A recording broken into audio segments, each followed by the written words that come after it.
Shri Gurubhyo Namaha. Shubhodaya. Good morning, everyone. Warm welcome to all of you to yet another session of Advaita Academy's Weekend with Wisdom.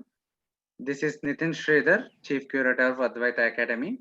And today we have a very special guest, Swamini Suprabhananda Saraswati ji, joining us from Gujarat.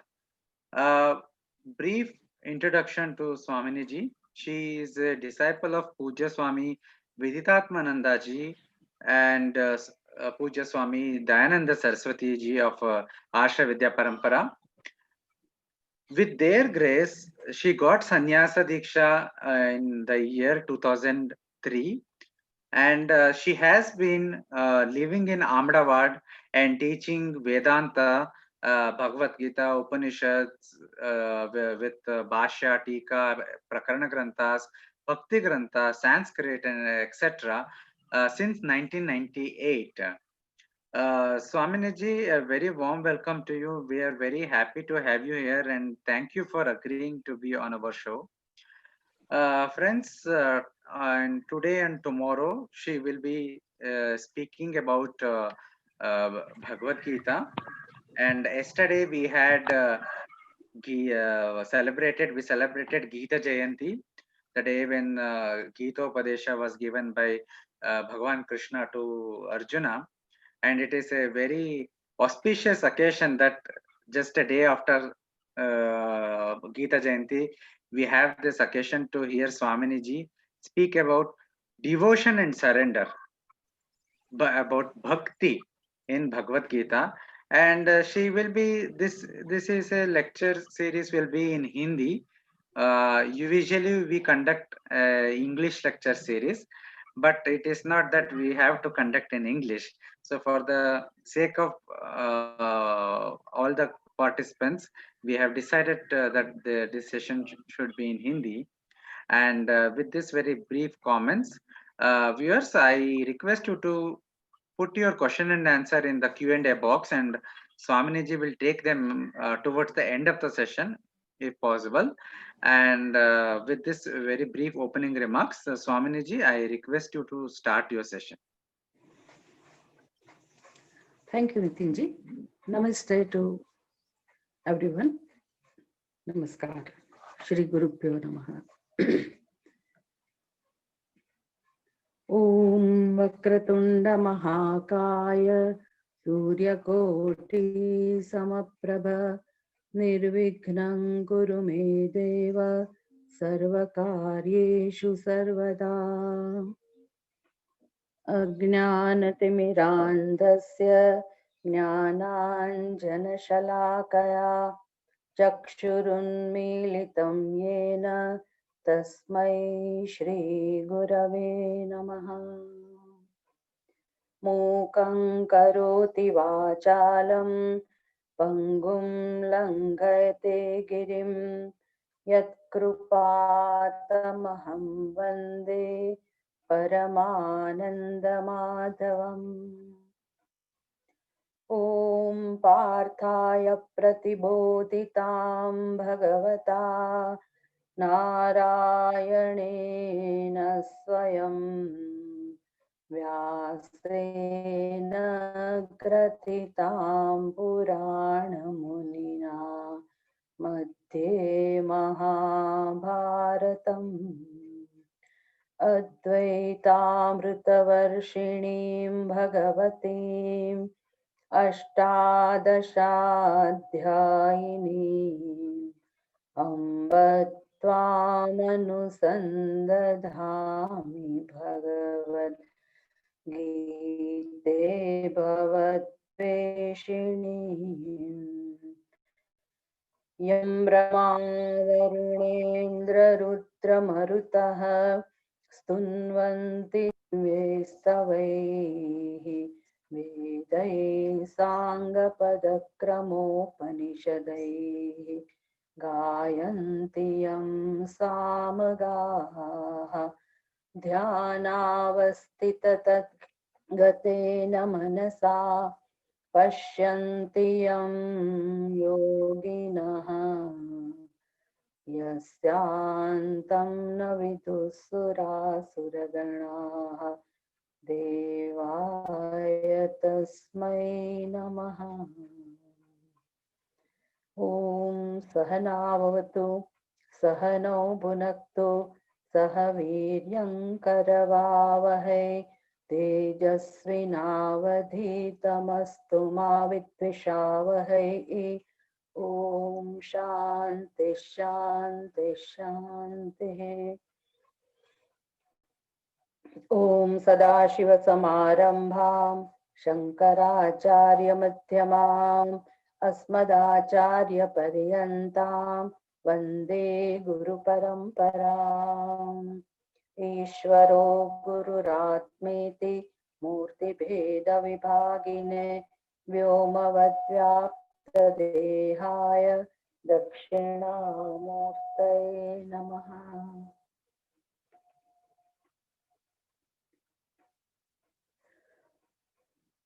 कल ही गीता जयंती का उत्सव मनाया गया। भगवत गीता विश्व में अत्यंत महत्वपूर्ण top पे जिसकी गिनती की जाती है श्रेष्ठ ग्रंथ भगवत गीता।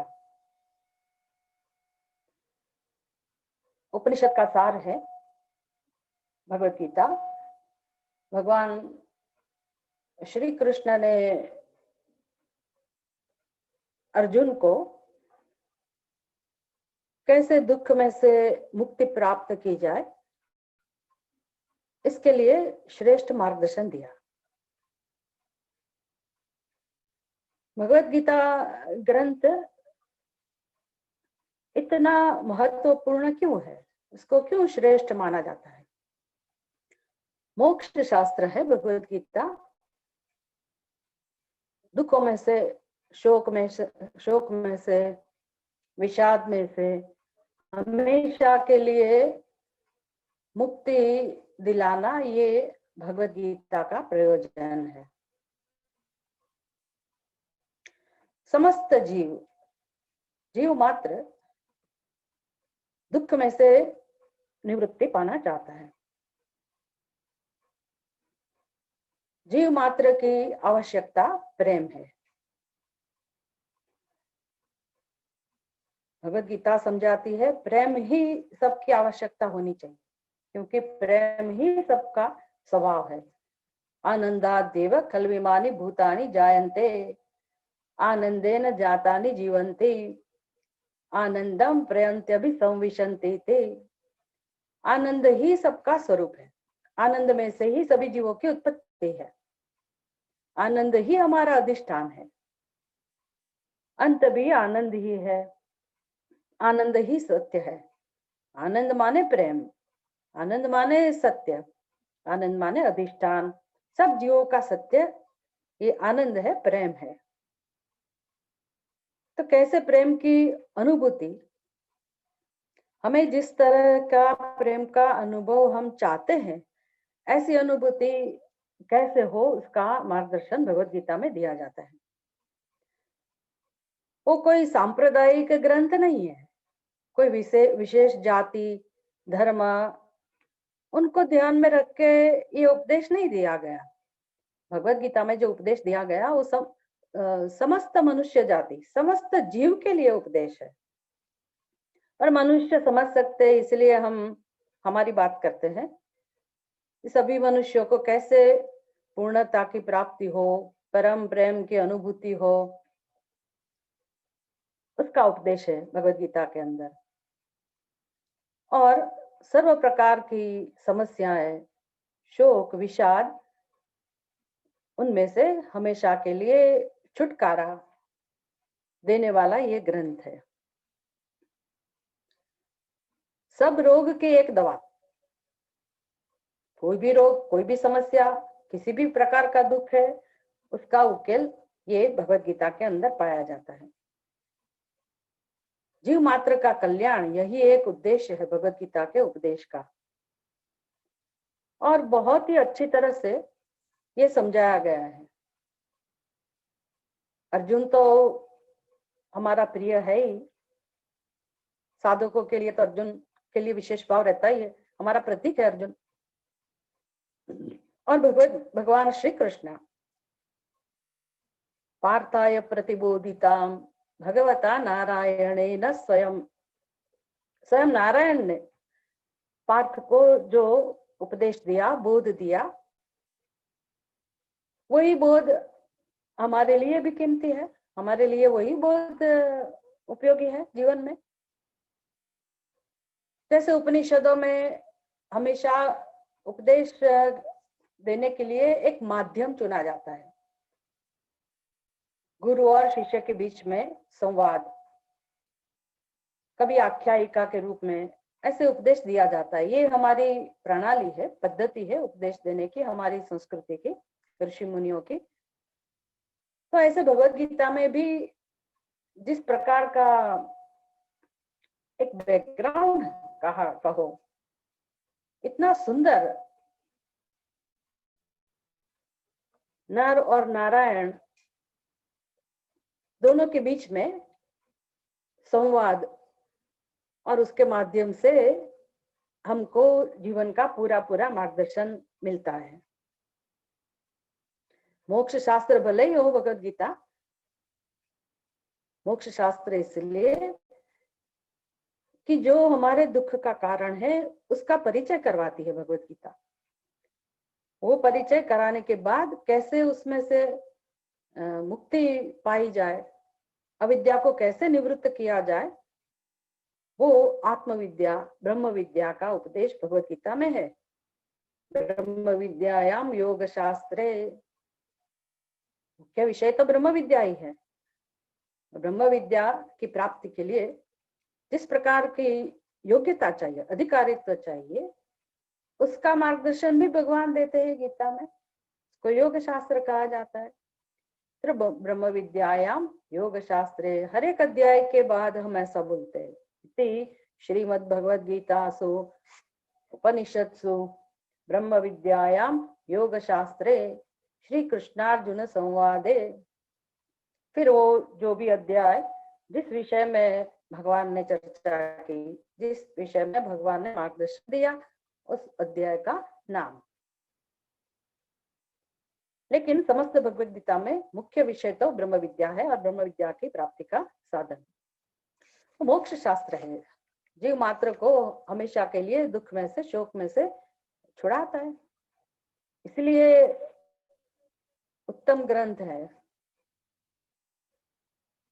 अल्टीमेट भगवद गीता। पर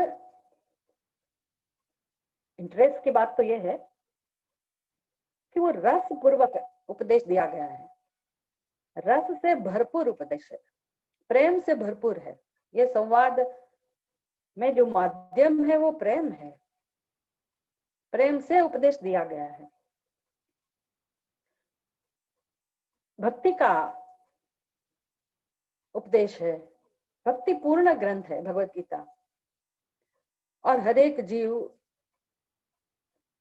प्रेम की आकांक्षा रखता है, सबको प्रेम की आवश्यकता है। तो प्रेम का आविर्भाव कैसे किया जाए, जब हमारा सत्य ही प्रेम है तो प्रेम का आविर्भाव कैसे किया जाए, और वर्तमान में जिस प्रेम की अनुभूति हमको नहीं हो रही है और हम अन्य से प्रेम की अपेक्षा रखते हैं, उसका जो कारण है विद्या, उसकी निवृत्ति, उसके लिए आत्मविद्या ब्रह्म विद्या का उपदेश है। तो भगवान श्री कृष्ण और अर्जुन, नारायण और नर, ये दोनों के बीच में जो संबंध है वो प्रेम का संबंध है, लेकिन सांसारिक प्रेम जैसा प्रेम नहीं है। उसमें प्रेम है, दो बराबर के बीच में जो प्रेम होता है उसको प्रेम जरूर कहते हैं, लेकिन यहाँ जो प्रेम है वो जीव और ईश्वर के बीच का संबंध है, जैसे शिष्य और गुरु के बीच का संबंध हो, इस प्रकार का संबंध है। इसलिए वे समर्पण, प्रेम के साथ साथ भगवान के लिए पूज्य भाव और भगवान का जो उपदेश है उनको मानना, उनको स्वीकार करना, उनको समझना, ऐसा संबंध है ये। उसको डिवोशन बोलते हैं। भक्त, कोई भी जीव अगर भक्त कहा जाता है तो भगवान के संदर्भ में भगवान का भक्त है। कोई दूसरे संबंध में ऐसा नहीं कहा जाता कि पत्नी पति की भक्त है, पति पत्नी का भक्त है, या माता पिता संतानों के भक्त है, संतान माता पिता के भक्त है। प्रेम सबको है, पति को पत्नी के लिए, पत्नी को पति के लिए, माता पिता को संतानों के लिए, संतानों को माता पिता के लिए। ये प्रेम का संबंध जरूर है, लेकिन कोई ऐसा नहीं बोलेगा कि मैं अपनी पत्नी का भक्त हूँ, I am a devotee of my wife, और I am a devotee of my husband, ऐसा कोई नहीं कह सकते। ये संबंध, प्रेम का संबंध जरूर है, लेकिन जहां शरणागति की भावना है, पूज्य भाव है।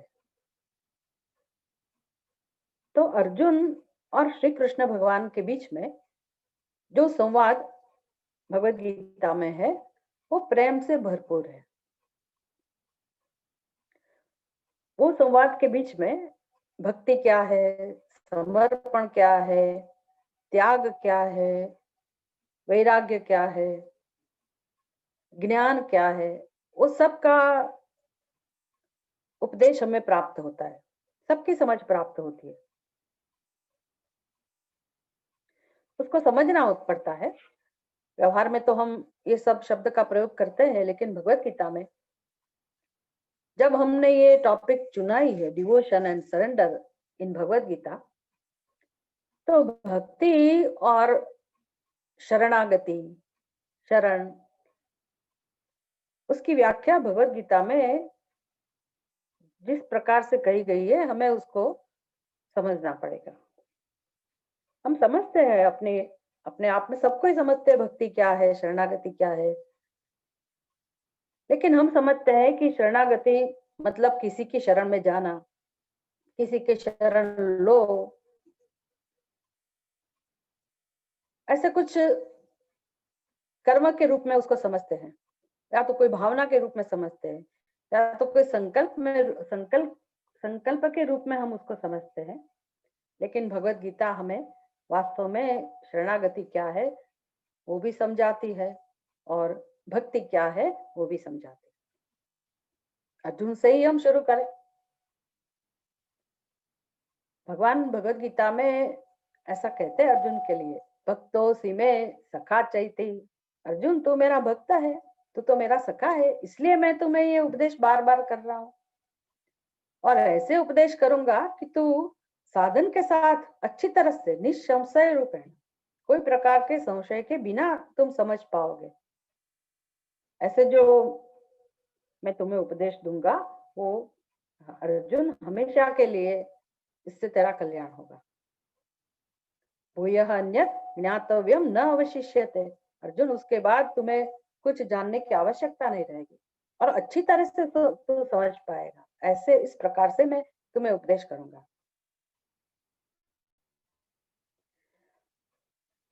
महाभारत में ये वर्णन आता है कि जब युद्ध का निश्चय हो गया, पांडव और कौरवों के बीच में युद्ध होने जा रहा है, सब कुछ तैयारी हो गई, तो अर्जुन जो कि पहले से ही भगवान का भक्त था, अर्जुन के कर्म से ये पता चलता है कि अर्जुन अपने जीवन में जब भी ऐसी कोई समस्याएं उत्पन्न होती है, मुश्किलें आती है, तो वो भगवान की शरण में जाता है। ऐसी कथा है कि दुर्योधन भी भगवान के पास गया मदद मांगने के लिए, और अर्जुन भी गया। दुर्योधन भगवान के मस्तक के पास बैठा हुआ है, पहले आ गया था। अर्जुन थोड़ा पीछे आया और अर्जुन ने भगवान के चरणों में स्थान लिया। भगवान के चरणों में वो बैठ गया। भगवान सो रहे थे, आराम कर रहे थे। अर्जुन शांतिपूर्वक उधर आके बैठ गए। जब भगवान ने आंखें खोली तो स्वाभाविक ही अर्जुन को ही प्रथम देख पाएंगे। भगवान ने पूछा, अर्जुन कब आए? तब दुर्योधन ने बताया, भगवान मैं आया हूं पहले। तब भगवान ने दुर्योधन को देखा, उसकी तरफ देखा, अच्छा तुम भी आए हो?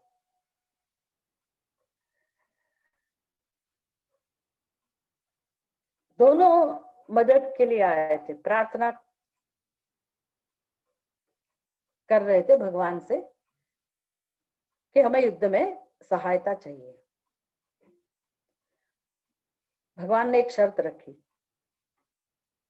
एक तरफ मेरी सैन्य, एक तरफ मेरा सैन्य रहेगा और दूसरी तरफ मैं रहूंगा, निशस्त्र ऐसा मैं रहूंगा। आपको दोनों में से किसी एक चीज को चुनना है।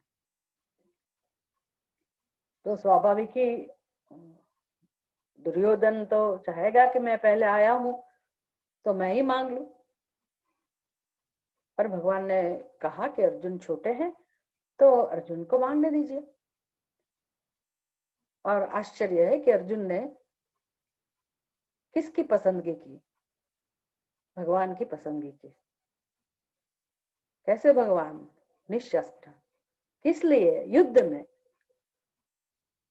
अभी कोई भी व्यक्ति कितना भी बुद्धिमान हो लेकिन प्रैक्टिकल तो होगा। कोई भी कैसे भी भक्त हो, थोड़ा तो सोचेगा कि युद्ध में कैसे भगवान चाहिए, सैन्य उपयोगी रहेगा या निशस्त्र भगवान उपयोगी रहेंगे। लेकिन अर्जुन ने जो भगवान की पसंदगी की, ये हमारे लिए बहुत ही महत्वपूर्ण संदेश है। जीवन कैसे जिया जाता है। उपनिषद कहते हैं, यमेवैष वृणुते तेनैव लभ्यः। जो भगवान को पसंद करते हैं उसको ही भगवान मिलते हैं। तो भगवान की पसंदगी करने की जिम्मेदारी हमारी है। अर्जुन ने वो दिखा दिया, निशस्त्र भगवान को उसने पसंद किया। भगवान आप मेरे साथ रहिए, बस आपकी छत्र छाया हो, आपका आश्रय हो, आपकी शरण में रह के मैं युद्ध करूंगा। मुझे बाकी कोई चिंता नहीं है, जय पराजय किसी की चिंता नहीं है। मुझे आपका साथ चाहिए, मुझे आपकी शरणागति चाहिए।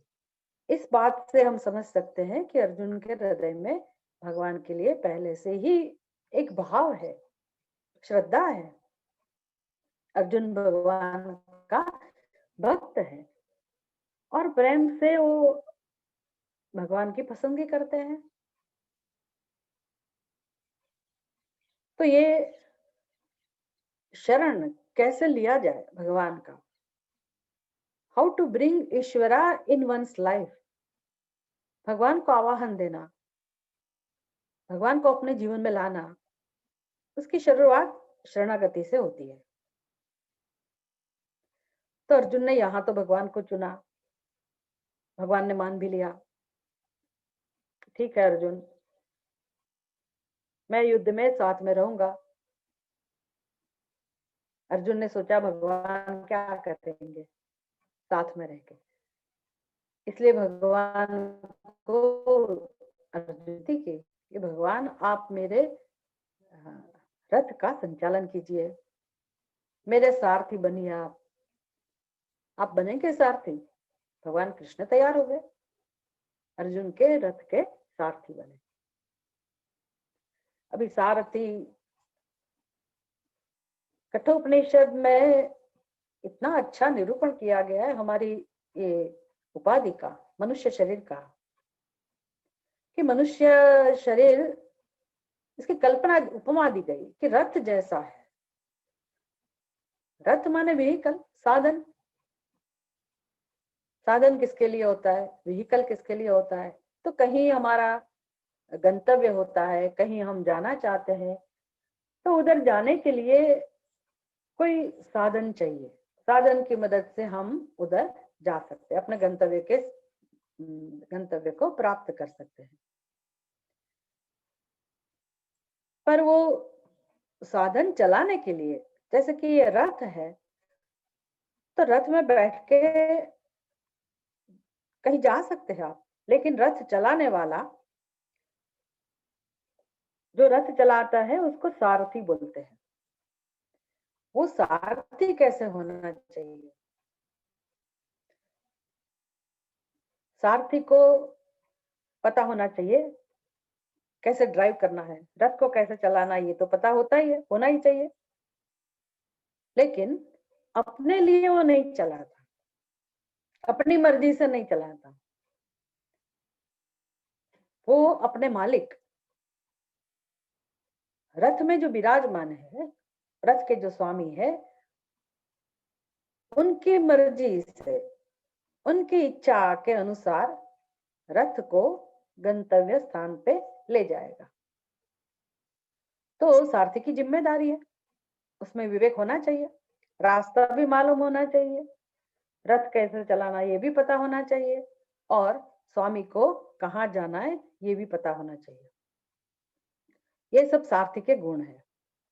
तो कठोपनिषद में ये सब ऐसी उपमा देके हमको समझाया गया है कि ये शरीर रथ के समान है।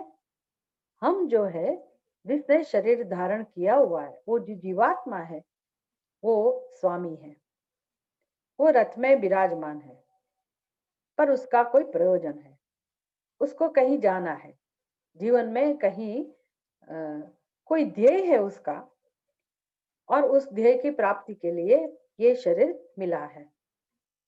और वो संचालन, अपने जीवन का संचालन करने वाली अपनी बुद्धि है। तो बुद्धि को सारथी माना गया, सारथी कहा गया, सारथी की उपमा दी गई कि बुद्धि में सब प्रकार का विवेक होना चाहिए कि मुझे कहाँ जाना है, जीवात्मा को कहाँ जाना है, कैसे जाना है, शरीर का उपयोग कहाँ करना है, कैसे करना है, कैसे जीवन जिए कि हम अपने गंतव्य को प्राप्त कर सके।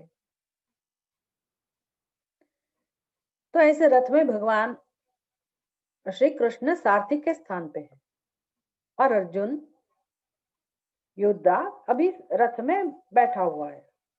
आपने देखा होगा वो चित्र भगवत गीता में, कि भगवान श्री कृष्ण एक घोड़े की लगाम हाथ में लिए हुए हैं और अर्जुन पीछे बैठे हुए हैं। तो भगवान को सारथी के रूप में चुनना, वो भी एक शरणागति का प्रकार है।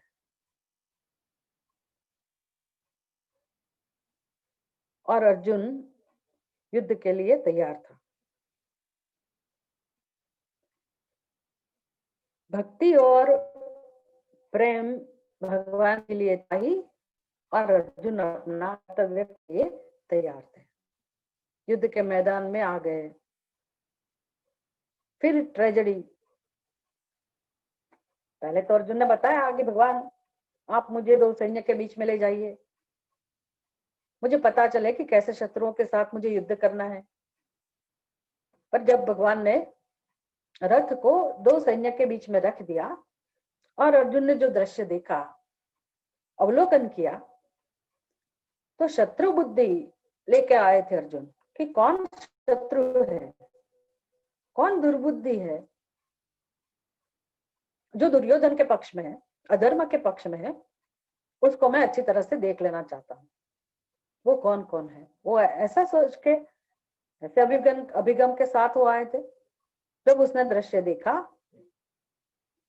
अवलोकन किया, तो अभी उसको दोनों सैन्य में अपने स्वजन दिखते हैं, गुरु दिखते हैं, पितामह दिखते हैं, सभी प्रकार के संबंधी स्वजन उसमें दिखते हैं, क्योंकि थे ही। पर अब वो शत्रु बुद्धि नहीं रही, अभी उसकी दृष्टि में स्वजन है। और हम जानते हैं कि कैसे अर्जुन शोकग्रस्त हो गया, शोक संविघ्न मानसः ऐसा शब्द प्रयोग है। शोक से ग्रस्त हो गया।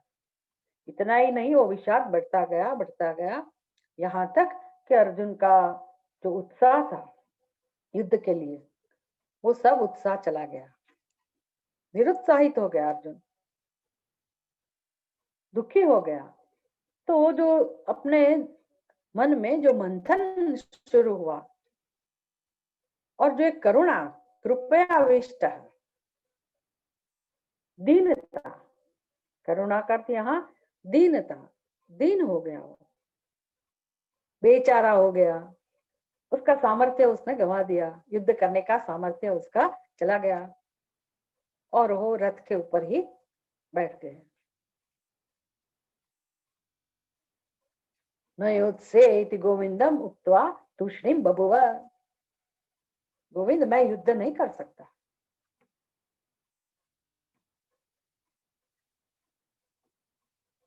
हमारे जीवन में भी ऐसा होता है, हमेशा वाले नहीं होता, लेकिन कभी कभी ऐसा हो जाता है कि हम भी निरुत्साहित हो जाते, हम भी शोकग्रस्त हो जाते। वैसे हमारे गुरुजी तो कहते हैं कि आप सुनते नहीं अपने मन की आवाज। अपने मन के अंदर, गर्भ में, अंदर, बहुत अंदर एक कोने में शोक पड़ा रहता है, विषाद पड़ा रहता है, और वो बाहर आने की कोशिश करता है कि मुझे दुख नहीं चाहिए, मुझे अशांति बहुत है, मुझे अशांति नहीं चाहिए, मुझे प्रेम चाहिए, अभी संताप नहीं चाहिए,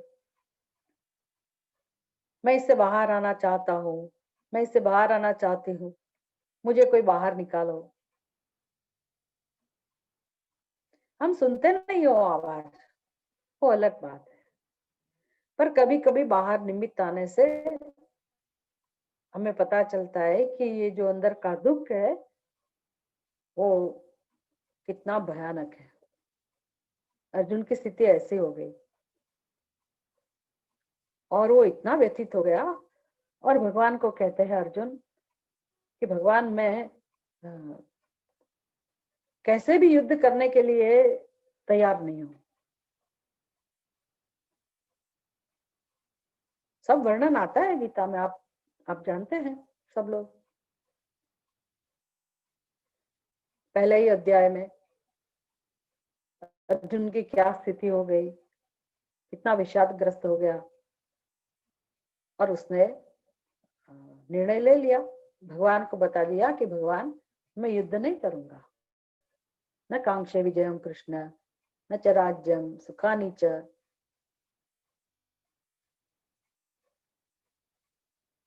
किम भोगेन, किम जीवितेन वा। जीने की इच्छा भी नहीं रही अर्जुन की, यहां तक इतना डिप्रेशन।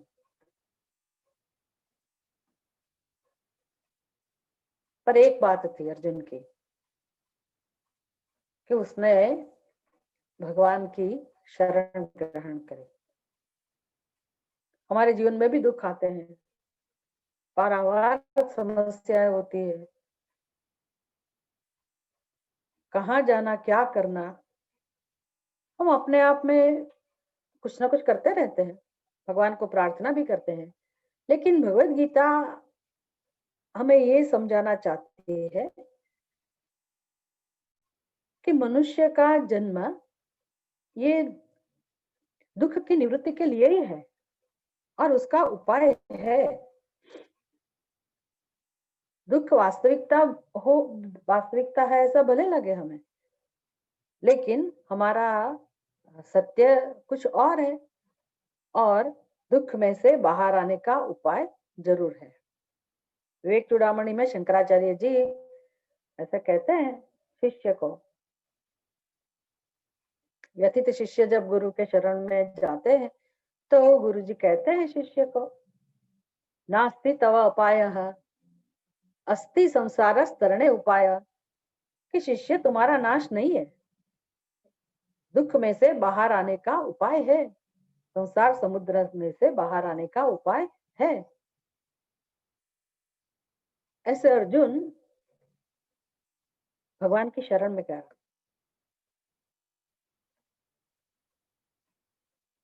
अर्जुन खुद समझ पाया, नहीं प्रपश्यामि ममापनुद्यात् यच्छोकमुच्छोषणम इंद्रियाणाम,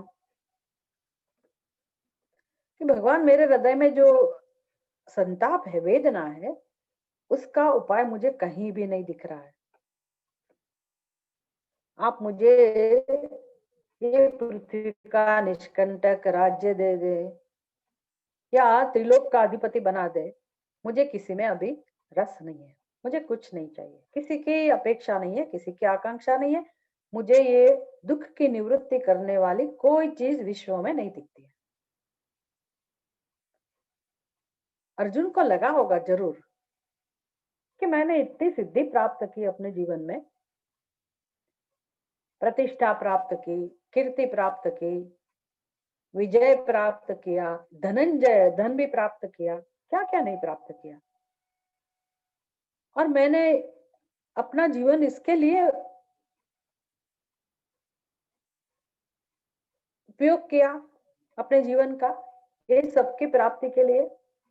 लेकिन इतने सालों से मेरे अंदर जो विषाद पड़ा है, मैंने उसको क्यों नहीं पहचाना?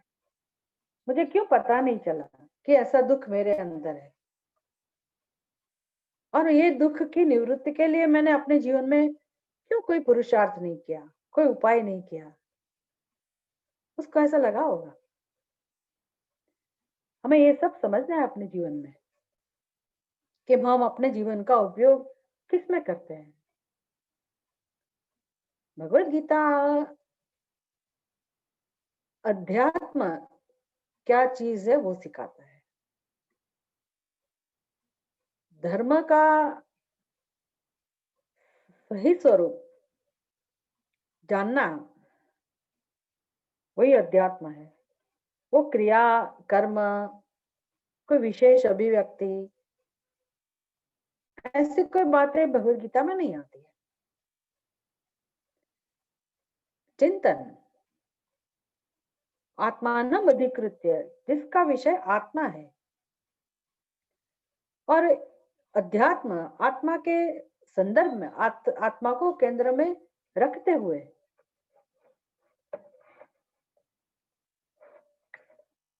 आत्मा को मतलब अपने आप को केंद्र में रखते हुए हम कुछ सोचे अपने जीवन में। इसका मतलब है सब कुछ महत्वपूर्ण है। हमारा जीवन महत्वपूर्ण है, हमारा मनुष्य होना, मनुष्य का शरीर प्राप्त होना अत्यंत महत्वपूर्ण है। ये सब लोग ऐसा नहीं समझ पाते। सब लोग क्या, बहुत कम लोग, कश्चित् यतति सिद्धये सहस्रेषु मनुष्याणाम, कोई कोई लोग हैं जो ऐसा चिंतन करते हैं। अगर चिंतन करना हम सीख ले जीवन में सही ढंग से, तो हमारा कल्याण निश्चित है। तभी जीवन का उपयोग है, तभी जीवन सार्थक बन सकता है। तो अध्यात्म, आत्मा का चिंतन, हमारा जीवन का चिंतन, हमारी मनुष्य की जो उपाधि है, ये शरीर है, वो इतना महत्वपूर्ण है, उसका होना, प्राप्त होना ही महत्वपूर्ण है। अगर ये समझ में आ जाए कि मनुष्य बनना, ये शरीर प्राप्त करना मनुष्य का, यही सबसे बड़ी भगवान की कृपा है, एक भेंट है भगवान की। फिर वो चाहे स्त्री का शरीर हो, पुरुष का हो, उसका रंग कैसा भी हो, उसकी कोई सुंदरता है कि नहीं, वो गरीब है, धनवान है, कुरूप है, सुरूप है, ये सब गौण है। मुख्य वस्तु है ये मनुष्य की उपाधि। उसका महत्व हमारी बुद्धि में हो तो फिर जीवन का महत्व अपने आप समझ में आता है कि ये मनुष्य की उपाधि को क्यों इतना बढ़ा चढ़ाकर उसका वर्णन करते हैं। देवताओं से भी ज्यादा बढ़िया से भी बढ़कर ये उपाधि है, ऐसा वर्णन क्यों आता है? क्योंकि ये केवल भोग योनि नहीं है, इसमें चिंतन किया जा सकता है, कर्म भी किया जा सकता है, और अपना जो बेसिक रिक्वायरमेंट है उसको हम समझ पाते हैं। हमारी जो समस्याएं है जिससे हम छुटकारा पाना चाहते हैं, वो समस्याओं का जो ओरिजिन, उसका कारण है अविद्या, उसको हम समझ पाते हैं। ये बहुत ही महत्वपूर्ण चीज है। जो अज्ञान का परिचय नहीं किया जीवन में, तो कुछ नहीं किया। आप कहेंगे कि भी ब्रह्म विद्या की प्राप्ति की बात होनी चाहिए, अज्ञान की बात क्यों करते हैं? तो ब्रह्म विद्या का महत्व कब समझ पाएंगे? जब अविद्या का महत्व समझ पाएंगे। तो अविद्या, अपने स्वरूप को नहीं जानना, यही सभी समस्याओं की जड़ है, यही मूल है, यही एक कारण है। और इसकी वजह से ही हम बार बार हमें जन्म लेना पड़ता है, मृत्यु का सामना करना पड़ता है। और जन्म और मृत्यु के बीच में तो दुख दुख दुख है ही है। कभी कभी सुख आता है, ज्यादातर तो दुख ही आता है, दुखी ही होते हैं हम। और इतना कर पाने पर भी सभी लोग प्रयत्नशील है, प्रयत्न करते हैं दुख में से छुटकारा पाने के लिए। वैसे देखा जाए तो सभी मनुष्यों की प्रवृत्ति दो प्रकार की होती है, इष्टस्य प्राप्ति, अनिष्टस्य निवृत्ति। तो इष्ट की प्राप्ति के पीछे भी हमें दुख में से छुटकारा ही चाहिए। दूसरे शब्दों में कहें तो हमें सुख ही चाहिए इष्ट की प्राप्ति के द्वारा। तो इष्ट कैसे प्राप्त हो, उसके लिए हम सारा जीवन प्रयत्नशील रहते हैं। और अनिष्ट पाने के लिए हम प्रवृत्ति करते हैं, पुरुषार्थ करते हैं। तो जीवन भर यही सब चलता रहता है।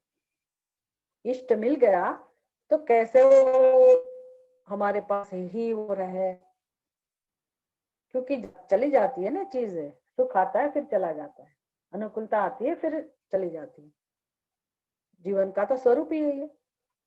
लेकिन हम चाहते हैं कि जो अनुकूल है कैसे भी हम प्राप्त कर ले, और प्राप्त होने के बाद उसकी रक्षा करें। वो हमको छोड़ के ना जाए, वो बना रहे, इसके लिए हमारी प्रवृत्ति होती है। अनिष्ट, जिससे हमें दुख मिलता है, मुश्किलियां, जिसको हम नहीं चाहते नहीं है फिर भी मिल जाता है, वो हमारे हाथ में नहीं है, असहाय है हम, प्रतिकूलताएं आती ही रहती है।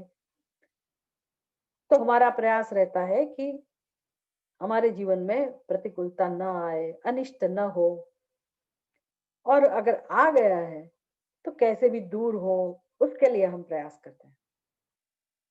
सारी जिंदगी यही चलता है। और वो इष्ट की प्राप्ति के विषय जो जो है, उनकी इच्छाएं हमारे हृदय में प्रकट हुआ करती है। तो इच्छा की पूर्ति करो, सुख का अनुभव करो। फिर इच्छा का जन्म होता है, इसकी पूर्ति करो, सुख का अनुभव करो। जीवन की व्याख्या यही है। लेकिन हमें पता नहीं है कि ऐसी प्रवृत्ति, ऐसे कर्म, उससे ही हम हमारा अज्ञान बढ़ाते हैं, बंधन बढ़ाते हैं, उससे ही बंधन मिलता जाता है, वो हमें पता नहीं, और हम उसका ही सेवन करते रहते हैं। फिर ये संस्कार हमारे अंदर जमा होते हैं, इच्छा के संस्कार जमा होते हैं, इच्छा पूर्ति के लिए जो कर्म किए उसके संस्कार जमा होते हैं। फिर जो इच्छित विषय प्राप्त हुए उसके भोग का संस्कार हमारे अंदर जमा होता है। कर्म का संस्कार, कर्म फल भोग का संस्कार, फिर नई नई इच्छाएं, फिर इच्छा पूर्ति के संस्कार। बस ऐसे हमारी यात्रा चलती रहे, अनादि काल से हम ऐसी यात्रा में है। पुनरपि जननम पुनरपि मरणम पुनरपि जननी जठरे शयनम। यह संसारे बहु दुस्तारे कृपया पारे पाहि मुरारे। भज गोविंदम गोविंदम भज मूढ़मते। उपाय क्या है? गोविंदम भज। भज माने प्राप्त करना, भगवान को प्राप्त करना, भगवान को जानना।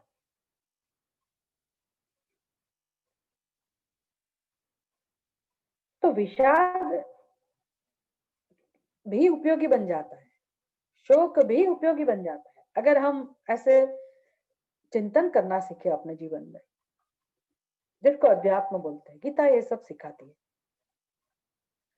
जब अपनी परवशता, अपनी असहायता, अपनी अल्पता ये सब जानेंगे, अपना दुख उसको स्वीकार करेंगे, तो उसका उपाय जो गीता में बताया जाता है उसकी तरफ हम आगे बढ़ेंगे। ये सब अर्जुन के माध्यम से हमको सीखने को मिलता है। और अनुभव से भी हम सीख सकते हैं।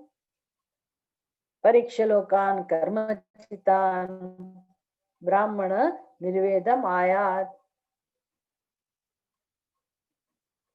कि परीक्षा करें अपने जीवन की, कि इतनी मेहनत करके, पुरुषार्थ करके हम कहां तक पहुंचे, क्या पाया। बहुत कुछ पा लिया, लेकिन सभी जन्म में हम ऐसा ही करते हैं। और जितनी भी मेहनत की, जो भी पाया, सब ऐसे ही छोड़ के हम चले जाते हैं। फिर आते हैं, फिर शुरू करते हैं यही यात्रा। इसको जीव यात्रा कह सकते हैं। सभी जीव यात्रा में है, जन्म मृत्यु ऐसे चलते रहते हैं। इसलिए जागने की जरूरत है। उत्तिष्ठत जागृत प्राप्य वरान निबोधत।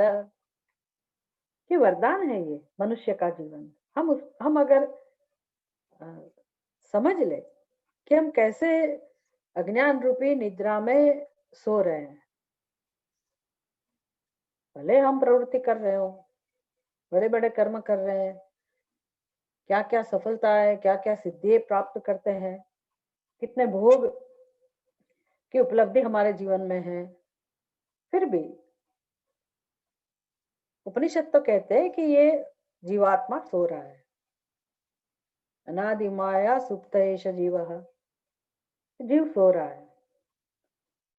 तो ये अपने स्वरूप का बोध नहीं होना, उसको ही निद्रा कहते हैं।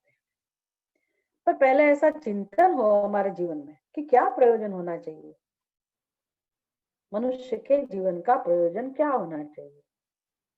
तो भगवत गीता उसके लिए सभी तरह के उपाय, पूरा पूरा मार्गदर्शन देती है। अगर हम इस दिशा में प्रयास शुरू करें तो ठीक है। अर्जुन हमारा प्रतीक है, अर्जुन के माध्यम से हम सीख सकते हैं। दुख में, विषाद में आने के बाद, विषादग्रस्त होने के बाद अर्जुन ने क्या किया? भगवान को पहले तो अर्जुन ने ये घोषणा कर दी कि भगवान, मुझे कोई भी दुनियावी पदार्थ में मुझे अभी कोई रस नहीं है, इसकी चाहना नहीं है।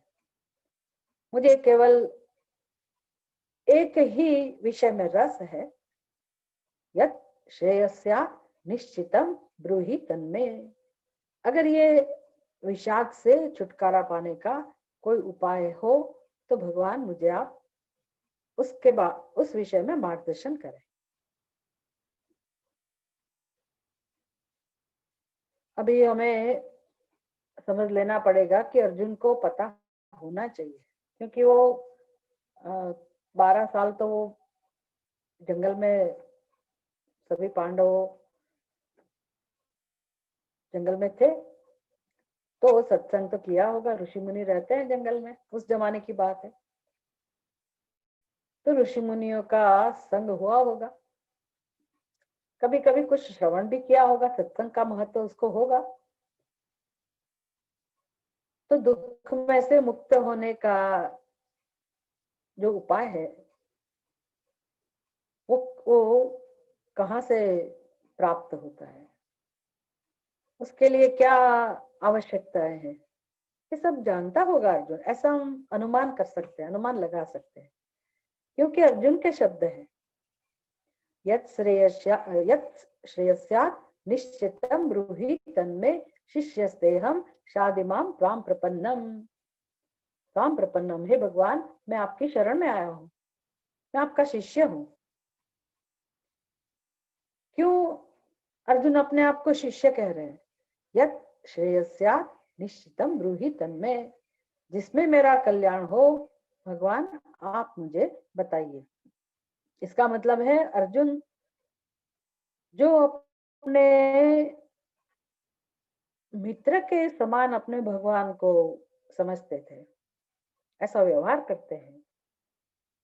हे कृष्ण, हे यादव, हे सकेती, ऐसा जो एक मित्र का भाव था, ऐसे संबंध है भगवान के साथ। पर उसकी भक्ति, उसकी समझदारी, उसका विवेक, उसकी वजह से अर्जुन ने भगवान की प्रपत्ति का स्वीकार किया। अभी अर्जुन प्रपन्न पारिजात है। प्रपन्न पारिजाताय स्तोत्र वेत्रैक पाणे ज्ञानाय कृष्णाय पीताम्बर दुहे नमः। तो भगवान कैसे है? प्रपन्न पारिजात। प्रपन्न पारिजात अर्जुन है, भगवान कैसे है? अपनी शरण में है। प्रपन्न जाता है ज्ञान मुद्राय, प्रपन्न पारिजाताय स्तोत्र वेत्रैक पाणे। तो जो भगवान श्री कृष्ण अर्जुन के सारथी बने हुए थे, जिसके हाथ में ये स्तोत्र वेत्रक है, ऐसे भगवान श्री कृष्ण की शरण में अर्जुन गया है। और भगवान ज्ञान मुद्राय, भगवान उपदेश दे रहे हैं अर्जुन को, शुरू कर रहे हैं, करेंगे, देर नहीं लगाई भगवान ने। वही तो गीता का महत्व है। गीता सोच समझ के उसका उपदेश किया गया, ऐसा नहीं है। भगवान श्री कृष्ण कहते हैं गीता में हृदयम पार्थ, हे पार्थ, गीता मेरा हृदय है। गीता माता है। तो माता को जो करुणा होती है अपने संतान के लिए, उससे रहा नहीं गया। अर्जुन की वेदना, अर्जुन का शोक दुख उससे देखा नहीं गया। तो भगवान कुछ सोचे समझे उसके पहले ही, भगवान कुछ निश्चय करे कि मैं क्या करूं, उसके पहले ही भगवान के मुख से ये गीता का उपदेश शुरू हो गया। पद्मनाभस्य मुख पद्मात विनिसृता, भगवान के श्री मुख से ये गीता का उपदेश जैसे प्रवाह के रूप में शुरू हो गया। करुणा, प्रेम। महत्वपूर्ण बात यह है, शिष्यस्ते हम शादिमाम त्वाम प्रपन्नम, जिसकी शरण में अर्जुन था ही, वही भगवान को लाए हैं युद्ध में, युद्ध के मैदान में सारथी बना चुका है। अब अर्जुन भगवान को गुरु बनाते हैं।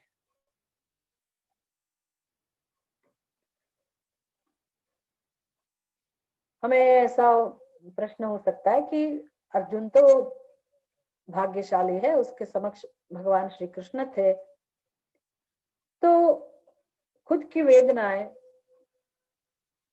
खुद का जो दुख है, संताप है, वो अपने इष्ट के सामने वो प्रकट कर सका। और मार्गदर्शन के लिए उसने भगवान की सहायता ली, भगवान का आश्रय लिया, भगवान से मार्गदर्शन चाहा। हमारे सामने कहाँ भगवान है, हम क्या करें? देखिए,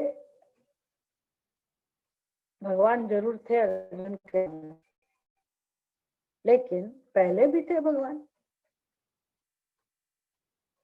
जब अर्जुन ने प्रपत्ति का स्वीकार किया, उसके भी और जब अर्जुन ने स्वीकार किया, शिष्यस्ते हम, मैं भगवान आपका शिष्य हूं, और भगवान अभी गुरु के रोल में है। अभी गुरु, अर्जुन ने गुरु बना दिया भगवान को, तो भगवान ने अपने प्रिय और प्रपन्न, अपनी शरण में आए हुए अर्जुन, जो पहले से ही प्रिय है, भगवान का भक्त भी है, भगवान को भी प्रिय, अर्जुन के लिए भगवान का प्रिय अर्जुन भी है। अर्जुन को तो भगवान प्रिय है, अर्जुन भगवान का भक्त है, लेकिन भगवान को भी अर्जुन के प्रति प्रेम था ही, मित्र भाव भी था।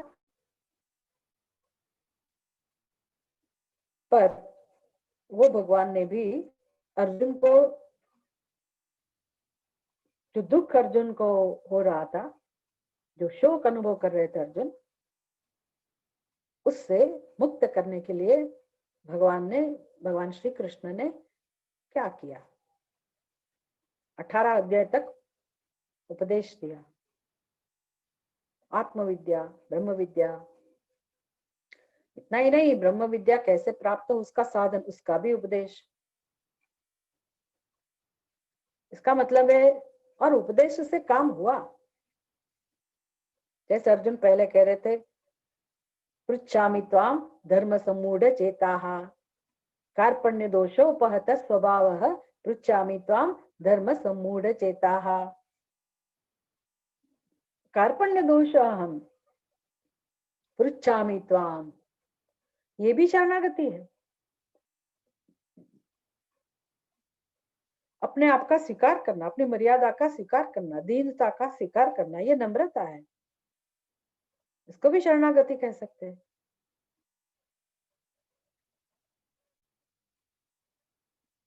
हमारे गुरुजी कहते हैं, when you need help you should seek the help. जब मदद की जरूरत है तो आपको उसके लिए प्रयत्न करना चाहिए। नहीं, I will do my self, मैं कर लूंगा, मैं कर लूंगी, मुझे किसी की आवश्यकता नहीं है, किसी को नहीं पूछना है। तो व्यवहार में भले आप ऐसे करो, लेकिन ये जब आंतरिक संताप, जो शोक है, दुख है, उससे छुटकारा पाने के लिए, उससे मुक्ति पाने के लिए हमें किसी की मदद चाहिए, लेनी चाहिए। कार्पण्य दोषोपत स्वभावः पृच्छामि त्वाम धर्म सम्मूढ़ चेताः। तो अर्जुन स्वीकार करता है कि मैं धर्म सम्मूढ़ चेता हूँ, भगवान मुझे समझ में नहीं आ रहा है कि मेरा धर्म क्या है, मेरा कर्तव्य क्या है, युद्ध करना चाहिए, नहीं करना चाहिए, और धर्म भी किसको कहते हैं, मुझे उसकी कोई अभी स्पष्ट समझ नहीं है। और वही अर्जुन न युद्ध से जिसने बोल दिया था कि भगवान मैं युद्ध नहीं करूंगा, अंत में जब उपदेश का उपसंहार हुआ और भगवान ने पूछा, कश्चित श्रुतम पार्थ तो एकाग्रेण चेतसा, अर्जुन तुमने एकाग्रता से ये श्रवण किया क्या? कश्चित नष्ट मोह, नष्टो मोह, अर्जुन तेरा कोई मोह भ्रम दूर हुआ कि नहीं हुआ? और अर्जुन खुद कहते हैं, नष्टो मोह स्मृतिर्लब्धा त्वत्प्रसादान् मयाच्युत स्थितोगत संदेहः करिष्ये वचनं तव। इसका मतलब में नयोत्से शुरू यात्रा कहाँ पूर्ण हुई? करिष्ये वचनं तव। तो ये उपदेश का सामर्थ्य क्या है कि जो कर्तव्य पालन में जो एक कंफ्यूजन, मोह था, कर्तव्य पालन समझ लेना चाहिए हमारे जीवन में। जो भी हमें करना है, करना चाहिए ढंग से, प्रेम से। सभी को प्रेम से जीवन जीने की इच्छा होती है ना, जीवन मात्र जीने के लिए तो नहीं है। बस सुबह से शाम आप कर्म करते रहिए, प्रवृत्ति करते रहिए और अपने आप को सफल समझे। जो भी करते हैं उसके पीछे सबको प्रेम ही चाहिए, शांति ही चाहिए, और वो जो जैसे जीवन जीना चाहिए जो जो कर्म हमारे ड्यूटी बाउंड है, हमारे कर्तव्य है। और जीवन जीना मतलब प्रयास करके, प्रयत्न करके हमने जो कुछ भी प्राप्त किया अपने जीवन में, धन प्राप्त किया है, परिवार है हमारा, अपने स्वजन है, जीवन में संबंध है, अपनी सुविधाएं हैं, अपना घर, ये सब कुछ के पीछे एक ही दृष्टि है हमारी कि ये सब के माध्यम से हमें सुख मिले। तो जीवन का मतलब ही यही है कि सुख की अनुभूति। और हम बीच में हमारा उत्साह नहीं रहता है, हम कर्तव्य पालन ठीक से नहीं कर पाते। कर्तव्य क्या है यही नहीं पता है आजकल तो, कि कर्तव्य का पालन का कितना आनंद है ये भी नहीं पता, क्योंकि उसका महत्व भी नहीं पता, उसकी समझ ही नहीं है कर्तव्य क्या है। तो भगवत गीता में भगवान ये अपने जीवन, उसकी प्रवृत्ति, उसके कर्म, ये संबंध, ये व्यवहार, ये सब में कैसे रस उत्पन्न हो, कैसे प्रेम का आविर्भाव हो, इसका मार्गदर्शन देते हैं। लोग समझते हैं कि बुढ़ापे में ये सत्संग करना चाहिए, 60 साल के बाद लोग, आजकल तो वो भी नहीं है। पर जब हम गीता समझते हैं अच्छी तरह से तो समझ में आता है कि ये उपदेश तो शुरू से ही होना चाहिए जीवन में, तभी हम जीवन में सुखी हो सकते हैं सही मायने में, और हमारा जीवन महत्वपूर्ण में आता है, इसको सार्थक बोलते हैं। भले हमारा काम पूरा ना हो, भले हमारा ध्येय पूर्ण ना हो इस जन्म में, पर हम उन्नति करें। उद्धरेद आत्मना आत्मानम ना आत्मानम अवसादयेत। तो अपने अंदर की जो इच्छा है परम शांति, परम सुख की, प्रेम की, उसकी पूर्ति के लिए यथार्थ रूप से जीवन जीना चाहिए। वो तो सत्संग से ही सीखने को मिलता है, भगवान के उपदेश से ही सीखने को मिलता है। भगवत गीता में तो प्रेम का आविर्भाव कैसे हो यही एक विषय है। भक्ति मतलब प्रेम, तो प्रेम का आविर्भाव कैसे हो इसका ही मार्गदर्शन है, भरपूर मार्गदर्शन है। इसलिए ऐसा नहीं है कि जब हमें आत्मा का ज्ञान हो जाए तभी हमारे अंदर प्रेम की अनुभूति हो, और भगवान की शरण में जाने के बाद ही हम प्रेम का अनुभव कर सकते हैं, ऐसा नहीं है। ये उपदेश ऐसा है कि हम जहां भी है, जिस क्षण, कोई भी स्थल में, देश में, कोई भी समय में, किसी के भी साथ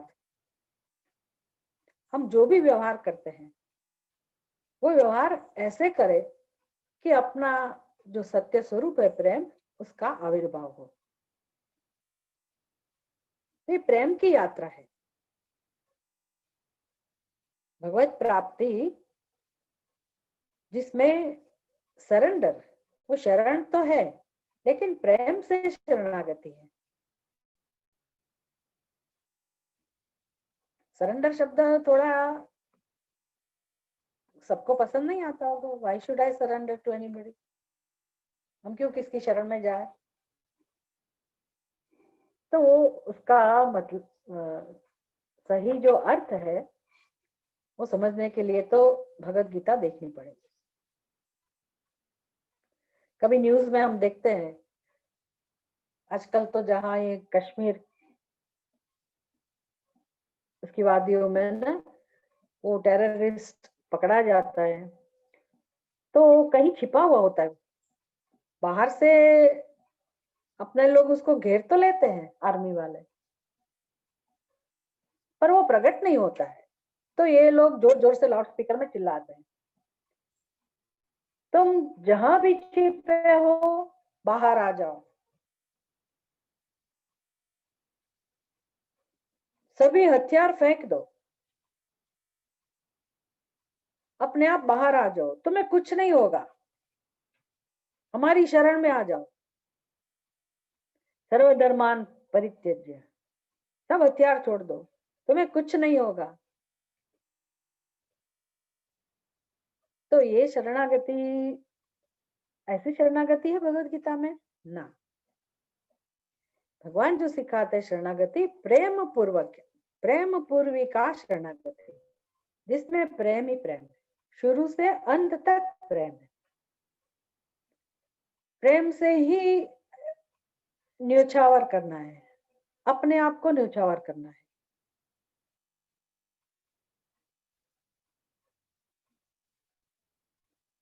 शरण में जाना है, लेकिन की प्रक्रिया अलग है, दूसरे किसी की शरण में नहीं जाना है, अपने प्रिय, अपने इष्ट, अपने अधिष्ठान, अपने स्वरूप, उनकी शरण में जाना है।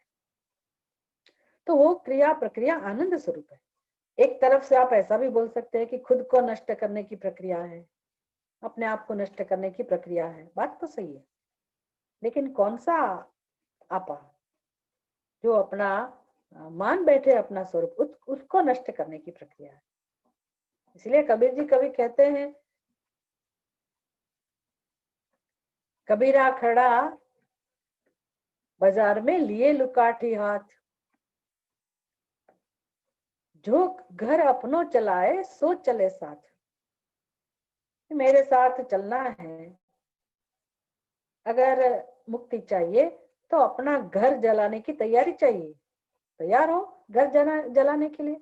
कौन अपना घर जलाएगा भाई, कोई तैयार नहीं होगा। अपना घर मतलब मैं और मेरा। अपने हमने क्या किया, धृतराष्ट्र जैसा काम किया है, जो अपना नहीं है वो हमने अपना मान लिया है, उसका कब्जा कर लिया है, हम मान बैठे हैं कि ये मेरा है, मैं और मेरा। तो उस दृष्टि बिंदु से कहो तो खुद को नष्ट करना शरणागति है, अविद्या की निवृत्ति है। लेकिन जब आप भक्ति की बात करते हो, प्रेम की बात करते हो, भगवान के प्रति प्रेम, भगवान के प्रति भक्ति, तो ये पूरी प्रक्रिया दूसरे प्रकार की है। उसमें नष्ट तो जरूर होना है, लेकिन साथ ही साथ प्रेम का प्रागट्य भी है। वो कैसे हो, भगवान सिखाते हैं कि हमारे अंदर जो प्रेम भरा पड़ा है, प्रेम के बिना कोई किसी का अस्तित्व है ही नहीं, इसका आविर्भाव एकमात्र हमारी समस्या है। भगवत गीता में भगवान वो सिखाते हैं। उसका दृष्टांत उपनिषद में कहते हैं, यथा सिंध्यमाना नद्यः समुद्रे अस्तम गच्छन्ति। तो नदी की तरफ देखिए,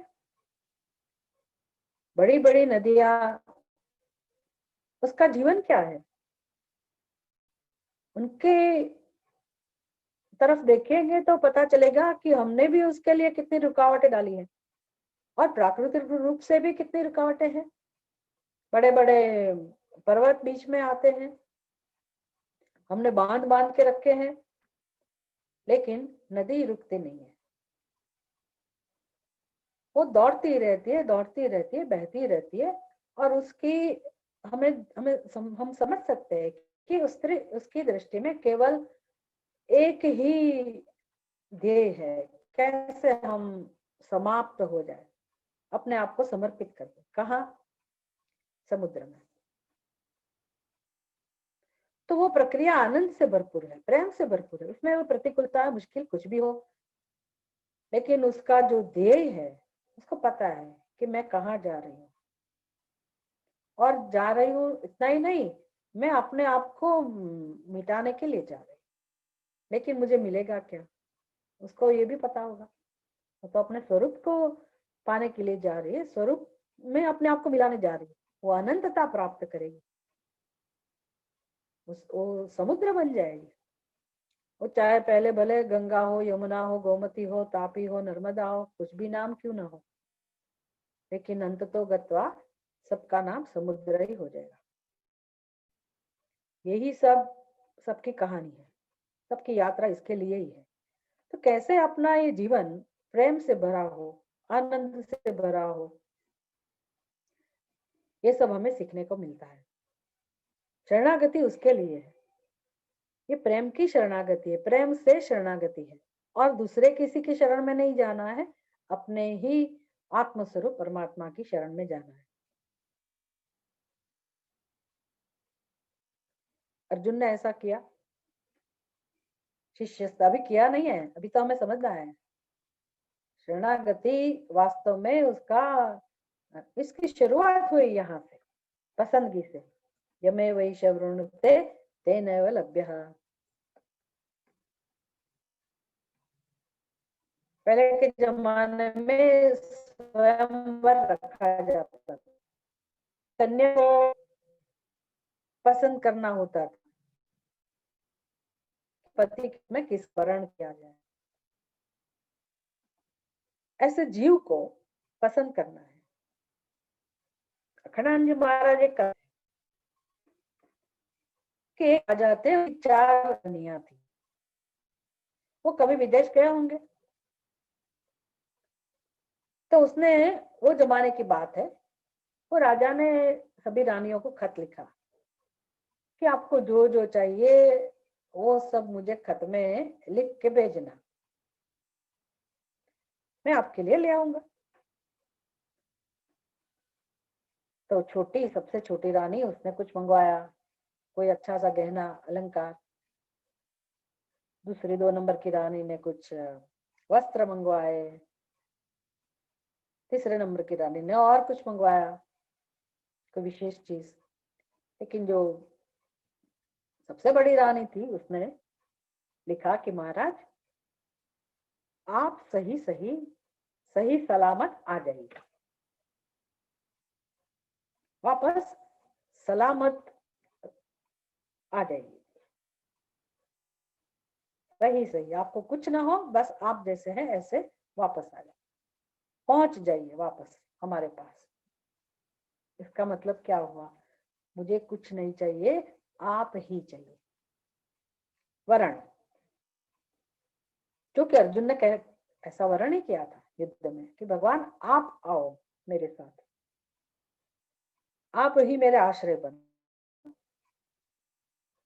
तो ये जो शरणागति, गुजराती में, हिंदी में शरणागति कहते हैं, शरण, भगवान की शरण में। जब भगवान अंत में कहेंगे ना 18वें अध्याय में, सर्वधर्मान परित्यज्य मामेकं शरणं व्रज अहं त्वा सर्वपापेभ्यः मोक्षयिष्यामि मा शुचः। सरेंडर टू मी अलोन, बस मेरी शरण में आ जाओ। ये हम देखेंगे बाद में कि ये मेरी शरण का मतलब है, एकम शरण व्रज माने आओ शरण में, इसका स्वीकार करो। तो व्रज धातु के भी 3-4 अर्थ होते हैं, वो सब हम बाद में चर्चा करेंगे उसकी।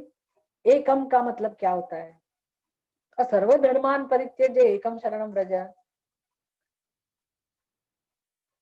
गीता में भगवान की जो शैली है अद्भुत है।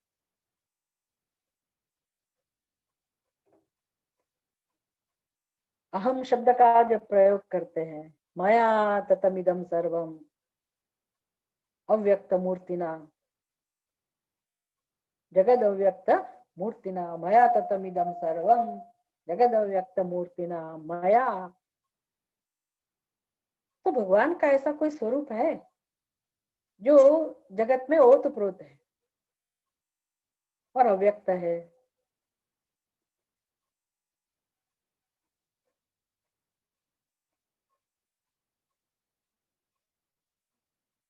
हम बात कर रहे थे वर्ण की, पसंद की।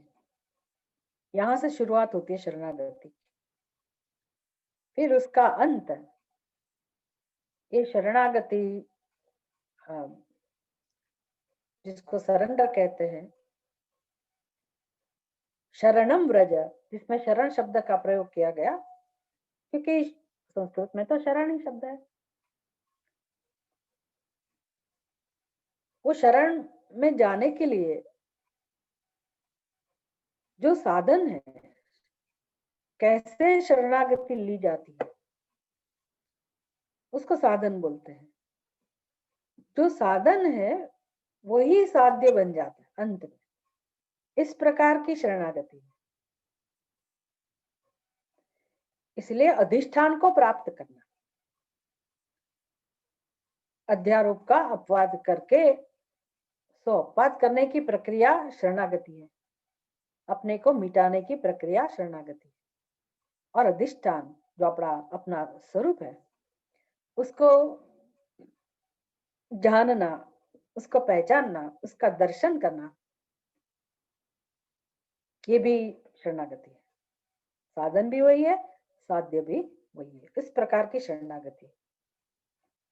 तो वी आर सेफ। हमें किसी और की शरणागति में नहीं जाना है, उसकी दूसरे किसी की शरण में नहीं जाना है। जहां भय हो, जहां हमारा कुछ नहीं चले, जिसकी शरण में है वो कहे ऐसा ही करना पड़े, ऐसी कोई बात नहीं है। ऊपर से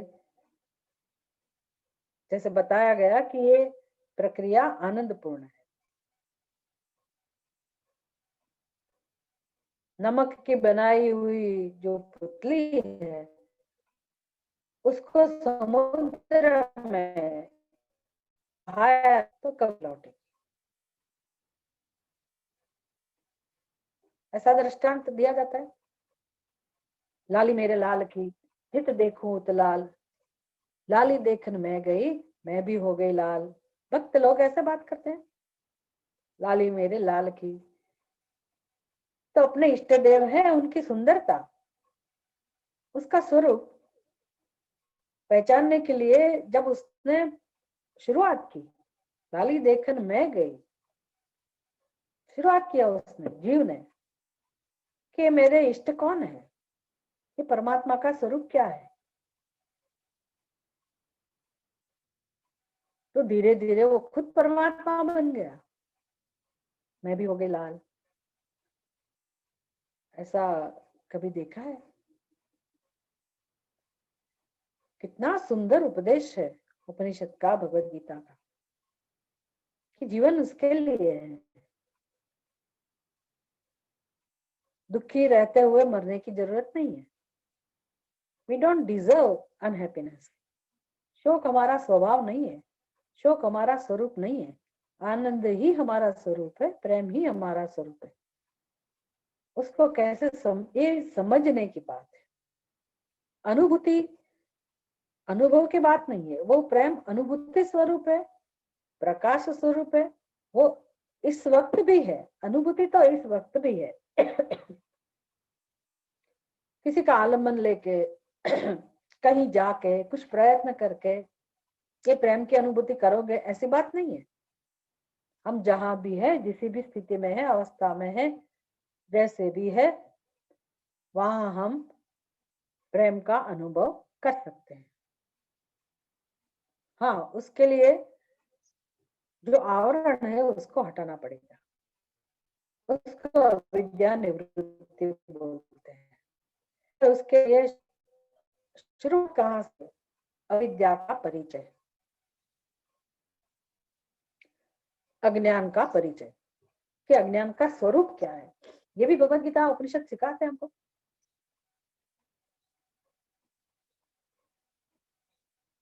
देवी एषा गुणमयी मम माया दुरत्या, भगवान कहते गीता में, अहम ही सर्वभूतानां हृदयेषर्जुन तिष्ठति तिष्ठामि भ्रामयन् सर्वभूतानि यंत्रारूढ़ेन माया नाहं प्रकाश सर्वस्य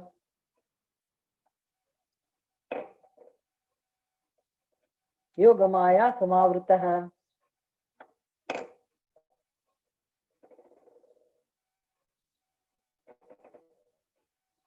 अज्ञानेन आवृतं ज्ञानं येन मुह्यन्ति जन्तवः।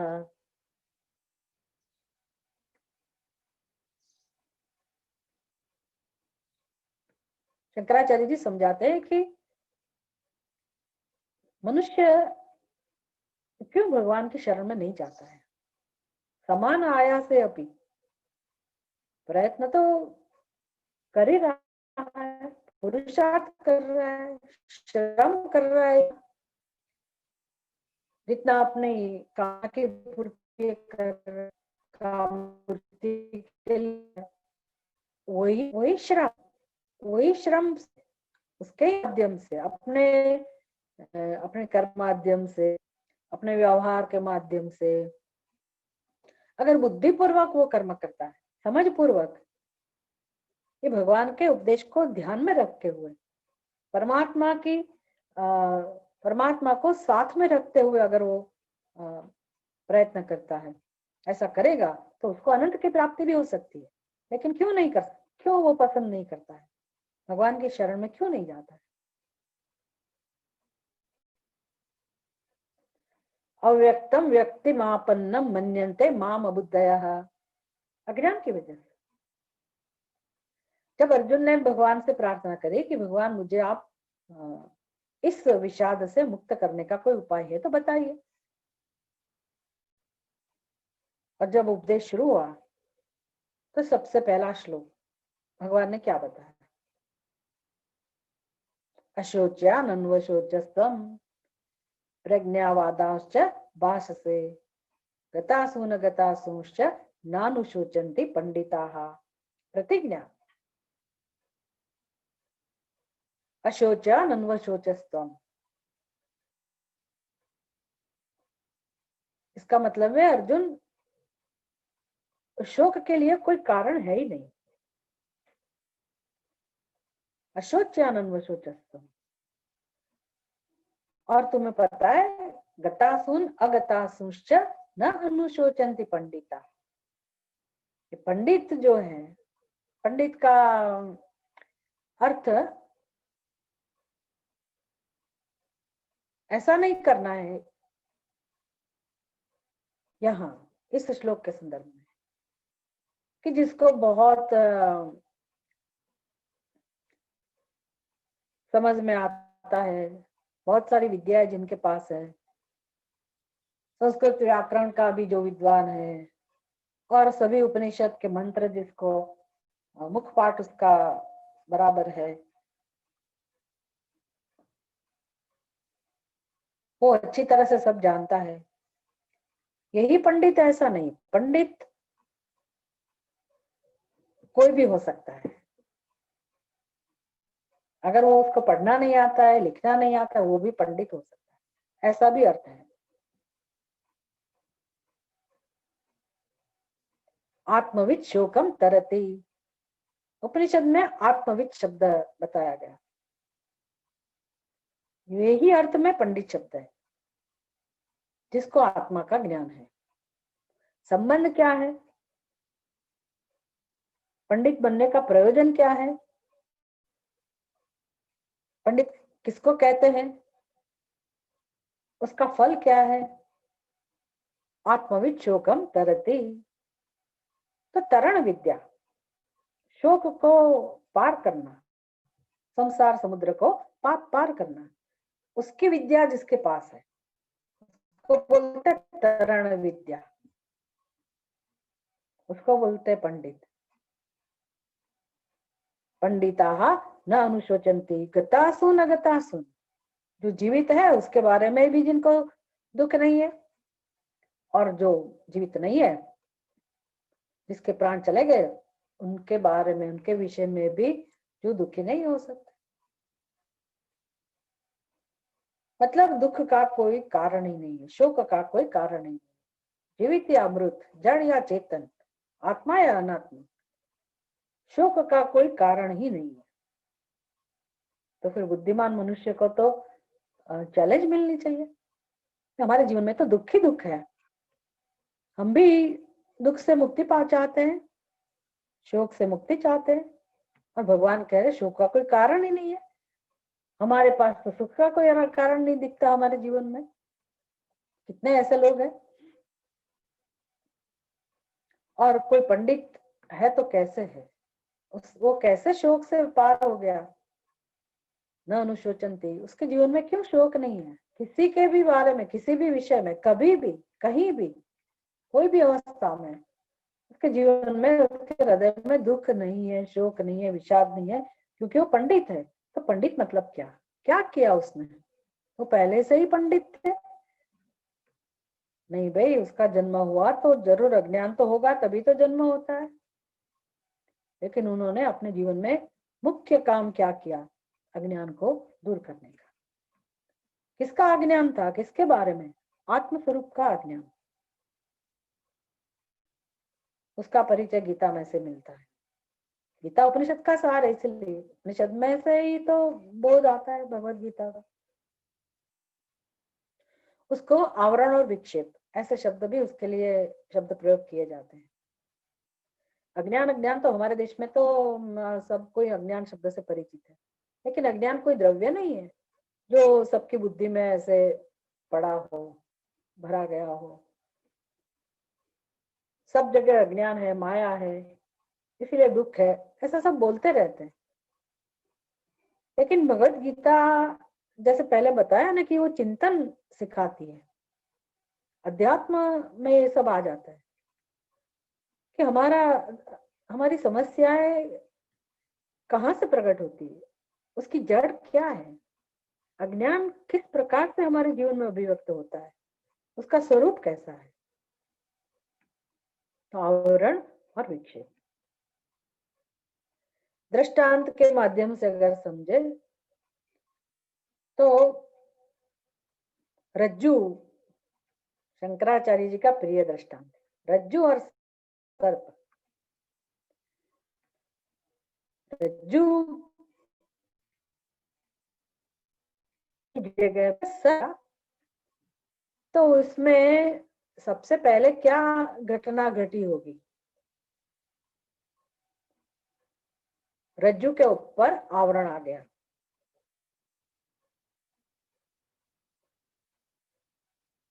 सबसे पहले रज्जू के ऊपर आवरण आ गया। इसका मतलब है रज्जू का अज्ञान। लेकिन उसका होना, उधर होना, एक जो अंश है कि कुछ है उधर, वो नहीं ढका है, इसलिए उसमें से प्रोजेक्शन, वो रज्जू की जगह पे हमें जिनके साथ सिमिलरिटी, उसके जैसा ही जिसका स्वरूप है, ऐसा सर्प दिखाई दिया। ऐसे उस रज्जू जैसे कुछ गुण जिसके अंदर है, क्वालिटी है, समानता है, ऐसा सर्प उधर हाथी नहीं दिखाई देता। वो दूसरी बात है, लेकिन उधर सर्प दिखाई दिया। तो सर्प जो है ही नहीं, वो क्यों दिखाई दिया? वो रज्जू के ऊपर आवरण आ गया, और रज्जू ही अभी हमें सर्प के रूप में दिखाई देता। उसको हम भ्रम बोलते हैं। रज्जु का न दिखना, उसको आवरण बोलते हैं। और रज्जु की जगह पे सर्प हम दृष्टांत लेते हैं। कुछ भी दिखाई सकता है, जलधारा, भूछिद्र, कुछ लकड़ी, कुछ भी दिखाई सकता, फूल की माला, ऐसे दृष्टांत आप दे सकते हैं। लेकिन हम सर्प की बात करते हैं, तो ये रज्जु के अलावा जो भी कुछ उधर दिखाई देता है, उसको हम भ्रम कहते हैं, विक्षेप उसको कहा जाता है। आवरण और विक्षेप, ये जो अज्ञान का स्वरूप है, उसका बोध हमें ये वेदांत अध्ययन से ही मिलता है, और यही हमारी समस्या है। उसकी निवृत्ति करना, यही हमारे जीवन का मुख्य ध्येय है या तो कर्तव्य है। ये समझेंगे, इसको तात्पर्य निश्चय बोलते हैं। दाष्टान्त में लोग तो ईशावास्य उपनिषद कहते हैं ईशावास्यम इदम सर्वम यत् किंच जगत्याम जगत, जो भी है ईश्वर ही है, ईश्वर ही है, ईश्वर एक है ऐसा उपदेश नहीं है। हमारे गुरुजी समझाते एक ईश्वर ही है, एक ईश्वर है, ईश्वर ही एक है, जो भी है ईश्वर ही है, ईश्वर के सिवा कुछ नहीं है। सर्वम खलु इदं ब्रह्म। गीता में भगवान कहते हैं मया ततमिदं सर्वम जगद अव्यक्त मूर्तिना मत्तः परतरं नान्यत् किंचिदस्ति धनंजय मयि सर्वमिदं प्रोतं सूत्रे मणिगणा इव।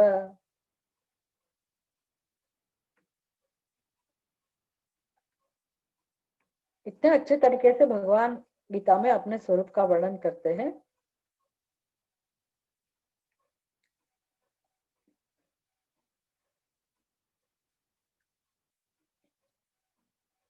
और ये भगवत गीता को जैसे हम श्रवण करते जाते हैं, उसको समझते जाते हैं, उसके उपदेश को, तो फल क्या मिलता है? हमें समाधि मिल जाती, क्या हम समाधि में पहुंच जाते हैं? हमारी ये जो जीवन में सांसारिक समस्या है उसका उत्तर मिल जाता है, स्वर्ग में स्थान मिलता है, क्या फल मिलता है? ब्रह्मविद ब्रह्मेव भवति, जो हमारा मूलभूत स्वरूप है। मूलभूत कहने की जरूरत नहीं है, स्वरूप मतलब अपना स्वभाव, जिससे हम विमुख हो गए हैं, वही प्राप्त होता है। पूर्ण आनंद, पूर्ण शांति, पूर्ण मुक्ति, भगवत प्राप्ति, क्योंकि वही हमारा रूप है, वही हमारा सत्य है। ये मिलता है, वो मिलता नहीं है, वो था ही। जो हमारा सत्य है उसका क्षण अनुभूति है, उसका फल आप कहना है तो कह सकते हैं सर्व प्रकार से दुख में से निवृत्ति, अज्ञान में से निवृत्ति, शोक में से निवृत्ति, भय, चिंता, संताप, जिससे हम मुक्ति चाहते ही है, जो हमें नहीं चाहिए और जिसको सहन करना पड़ता है, वो सभी चीजों से हमेशा के लिए मुक्ति और प्रेम की अवाप्ति, प्रेम, शांति, वही भगवान का स्वरूप है। और उसको स्वरूप को पहचानने का जो मार्ग है, वो उपदेश से तो आनंद मिलता ही है, सत्संग से तो आनंद मिलता ही है, लेकिन भगवान जो कहते हैं उस रास्ते पे चलना, उस अनुसार अपने कर्तव्य कर्म करना, अपना व्यवहार करना, ये सब सीखना, ये सब जिसको शरणागति बोलते हैं, उसमें प्रेम, श्रद्धा, उसके साथ जब हम फॉलो करते हैं ये उपदेश को, तो वो भी आनंदपूर्ण है, उसमें भी मजा है। श्रवण में तो आनंद है ही है, लेकिन उपदेश के अनुसार अपना एक उसको व्यक्तित्व का घड़तर बोलते हैं। जैसे भगवत गीता के उपदेश के प्रारंभ में भाष्यकार शंकराचार्य जी संगति भाष्य, उसमें एक दृष्टांत देते हैं कि चंदन की जो लकड़ी है दुर्गंध युक्त दिखती है, उसमें दुर्गंध है, किसी को पता ना हो तो उसको फेंक देगा, लेकिन किसी को पता हो कि ये चंदन की लकड़ी पहले तो थी, अभी उसके अंदर दुर्गंध आ रही है, तो फेंकेगा नहीं। वो क्या करेगा, उसका उपाय ढूंढ निकालेगा। घर्षण, उसका उपाय है घर्षण। उसको पता है कि उसका स्वरूप तो चंदन है, लेकिन अनुभूति क्यों नहीं हो रही है चंदन की, दुर्गंध की अनुभूति का कारण क्या है? तो जो आवरण है उसको पता है, और आवरण जल की वजह से ही आ गया है। जल की ही मदद से उस आवरण को हटाना, घर्षण के माध्यम से, वो चिकनापन है, दुर्गंध है, उसको हटाना। तो जैसे जैसे वो दुर्गंध, चिकनापन हटता है, वैसे वैसे अंदर से सुगंध प्रकट होती है। ऐसा कुछ हमारे जीवन में होता है। अपना जो बेसिक नेचर, अपना जो स्वभाव है, पूर्णता, पवित्रता, प्रेम, नित्य शुद्ध, नित्य बुद्ध, नित्य मुक्त, ये जो हमारा स्वरूप है, अभी हमको वर्तमान में तो जैसे कुछ उसमें से दूसरी चीजों का अनुभव होता है, विपरीत गुणों का अनुभव होता है, काम, क्रोध, लोभ, मोह, मद, मात्सर्य, उसका अनुभव होता है, संघर्ष, सतत संघर्ष, उसका अनुभव है, अशांति, परिच्छिन्नता,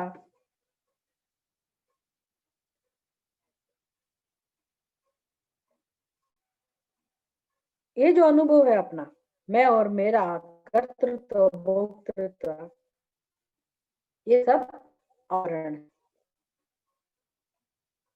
अपने स्वरूप का पता नहीं होना आवरण है, और ये सब अध्यारोपित है, उसका कार्य है, अज्ञान का कार्य है।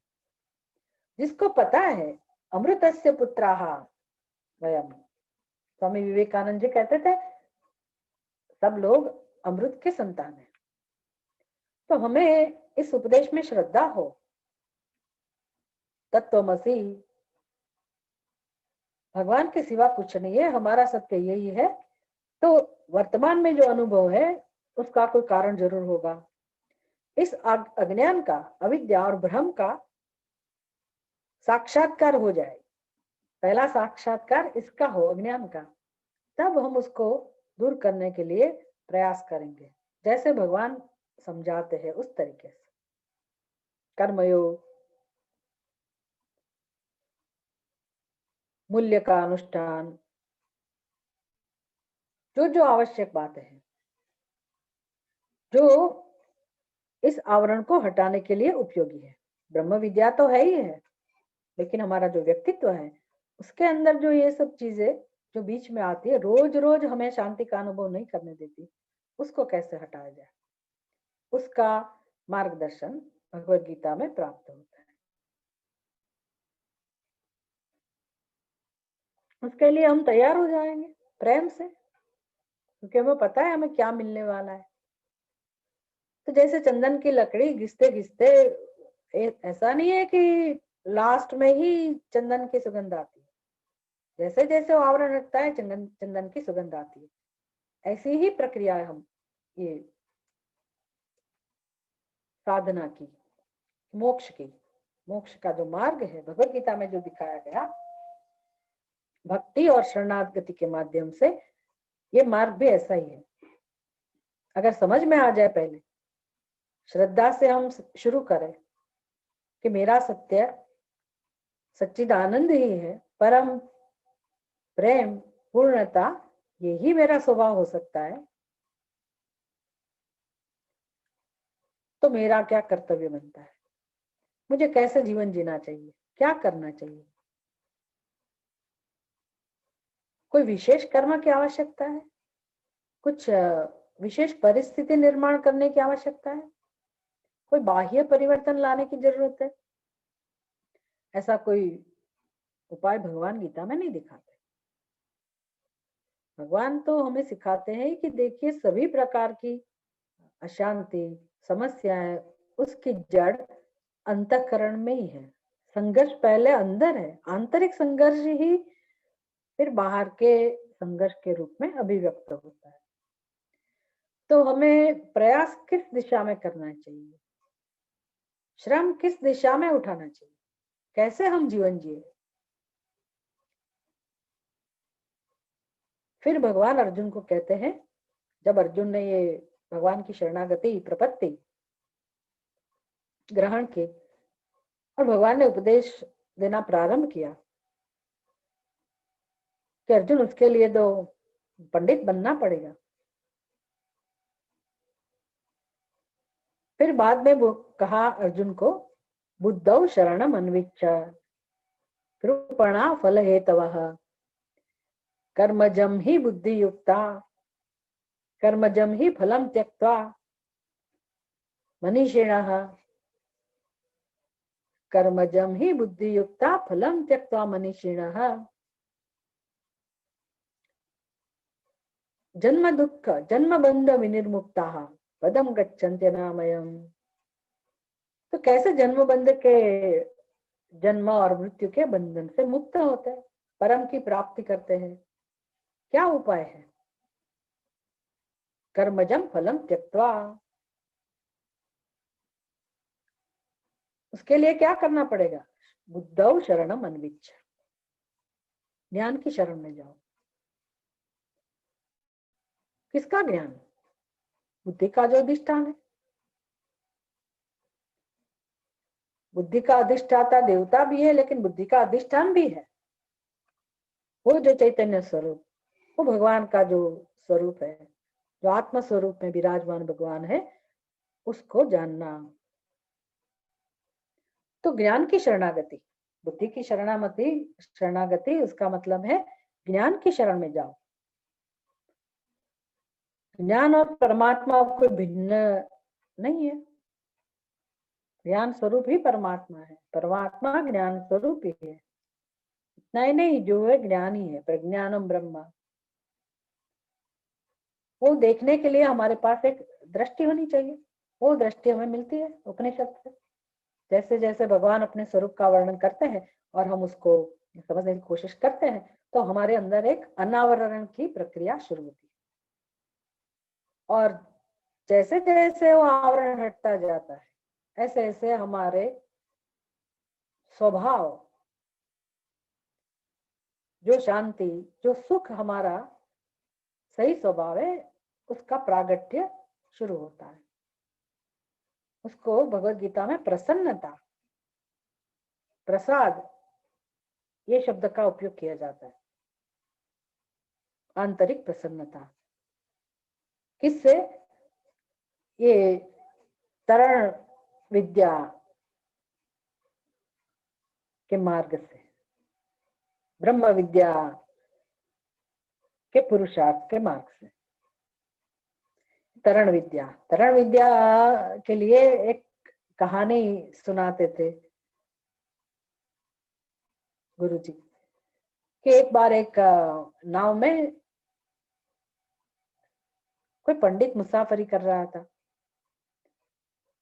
और अभी यहाँ हमारे जो पंडित है, पंडिता नानुशोचंती, उसको अभी बाजू में रखना। पंडित मतलब जिसको व्यवहार में जगत में माना जाता है, ऐसे बहुत कुछ जानकारी जिसके पास है, बहुत सारी विद्या है, वो वाला पंडित, जिसकी हमेशा एक आवश्यकता रहती है कि मुझे जो भी ज्ञान है दूसरे को पता होना चाहिए। तो वो ऐसे वो मुसाफरी कर रहा है और ऐसे स्वभाव की वजह से वो नाविक को प्रश्न पूछना शुरू किया।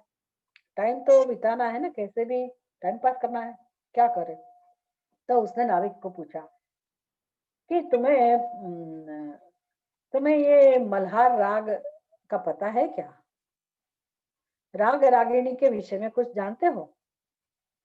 पंडित को आश्चर्य लगा कि ये राग रागिणी क्या है, मतलब संगीत, कुछ गाना बाना जानते हो? बोले हमें मछुआरे जो भी गाते हैं ऐसा हम गाते हैं, ज्यादा ही आप जो पूछ रहे हैं ऐसा कोई हमें ज्ञान नहीं है। तो क्या पंडित जी कहते, तो तुमने क्या किया अपने जीवन में?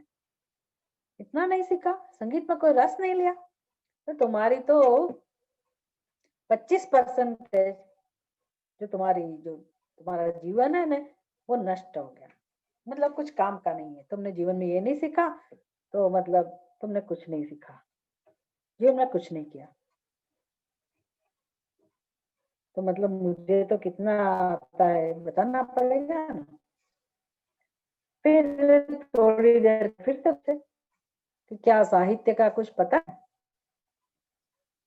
साहित्य क्या चीज है भाई, हम तो पढ़ना भी नहीं चाहते। बोले तुम्हारी 50% जिंदगी तो ऐसे ही गई। फिर रहा नहीं गया, फिर थोड़ी देर के बाद कुछ ज्योतिष शास्त्र के बारे में पूछा, कुछ ग्रह के बारे में जानते हो कि नहीं? महाराज मैंने ऐसा कुछ नहीं सीखा। तो बोले तुम्हारी 75% जिंदगी ऐसे ही गई, व्यर्थ गई। पता है थोड़ी देर में क्या हुआ? इतनी बारिश हुई और देखते देखते सब जगह पानी पानी, नदी में बाढ़ आना शुरू हो गई। अभी वो स्थिति खराब हो गई, नाव के अंदर भी पानी आने लगा। और जब नाविक को लगा कि मेरे से अभी कुछ नहीं हो पाएगा, हम बच नहीं पाएंगे, बचा भी नहीं पाएंगे, तो उसने पंडित जी को पूछा, पंडित जी आपने तैरना सीखा है क्या? तैरना आता है आपको? पंडित जी तो चौंके में रह गए, मैंने तो कभी तैरना नहीं सीखा। अभी किसकी बारी थी बोलने की?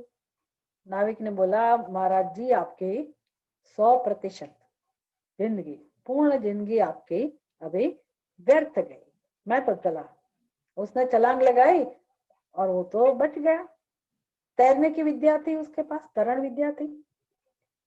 तो अपने जीवन में चाहे कितना भी हमने सीखा हो, लेकिन ये आत्मज्ञान को पार करने की विद्या नहीं है, अविद्या को पार करने की विद्या हमारे जीवन में नहीं आई, तो जीवन व्यर्थ है।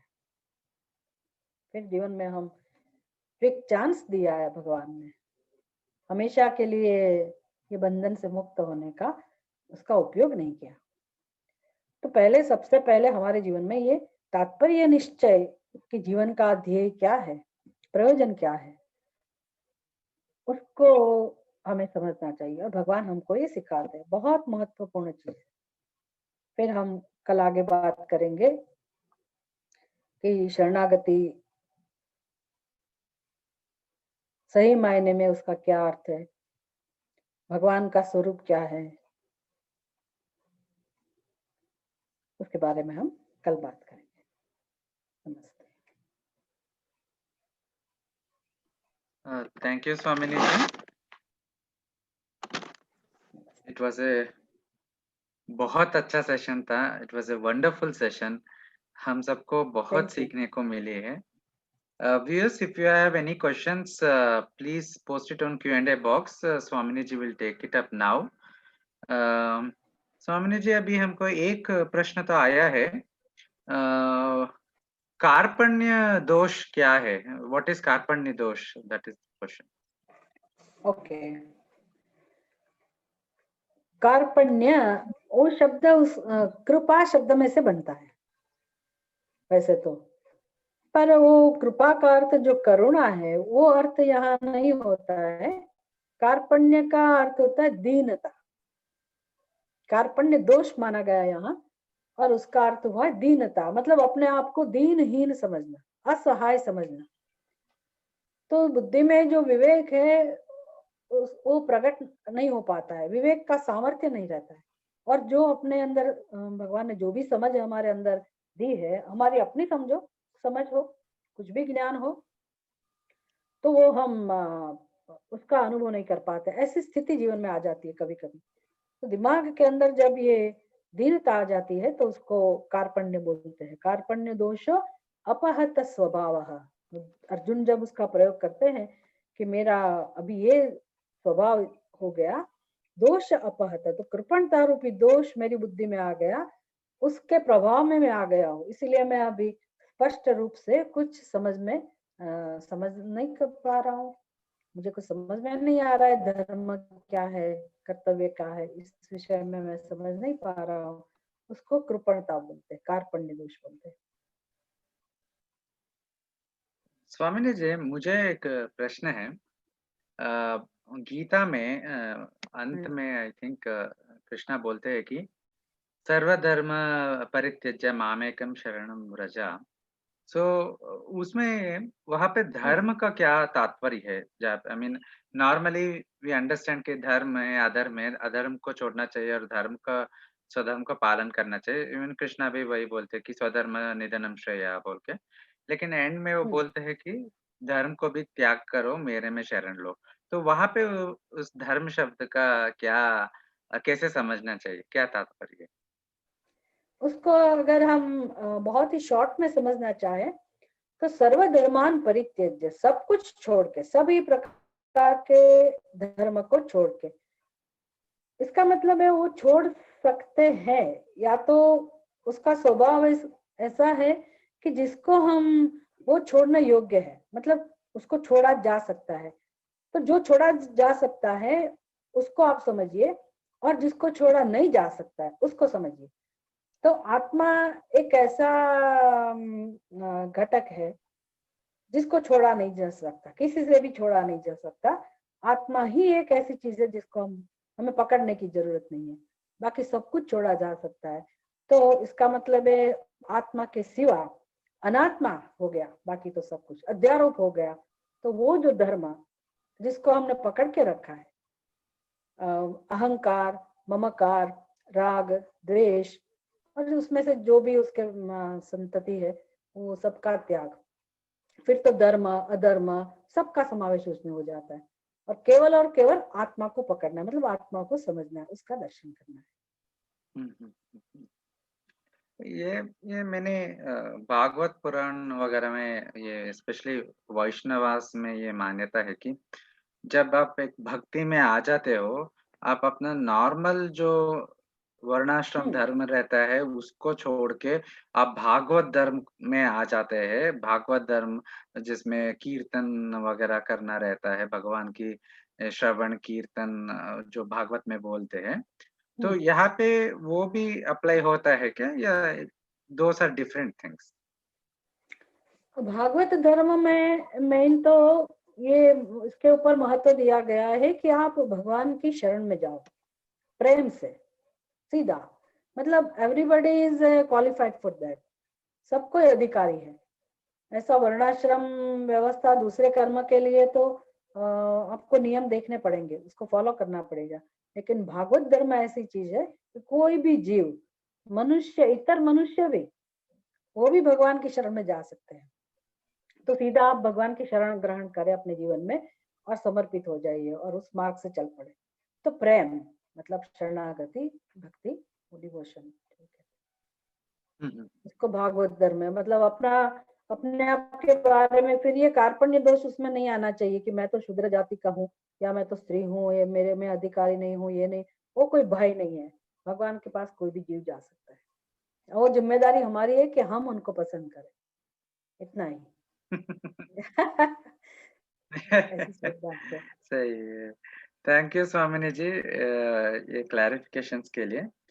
अभी और तो कोई प्रश्न नहीं आया है, and we are almost out of time. Hmm Swamini ji, हम्म जो शंकराचार्य जी भी बोलते हैं कि गेम गीता नाम सहस्रम, हम्म जो गीता का आज एक तरीके से सबके घर में आजकल गीता होता है, सब आजकल गीता के बारे में सुनते हैं, लेकिन पढ़ना जो पढ़ते हैं वो कम है। आई मीन बहुत लोगों को, I mean 700 versus 700 versus is too much, उनको समझ में नहीं आता कहाँ से चालू करे, कैसे चालू करे। सो इसके लिए आपका कोई एडवाइस है जो हमारे ऑडियंस में नया पर्सन हो, सम यंगस्टर हो जो अभी अभी जो इंटरेस्टेड है गीता का हम्म समझने के लिए, उनको उनको हम्म। कैसे अप्रोच करना चाहिए गीता को समझने के लिए, पढ़ने के लिए?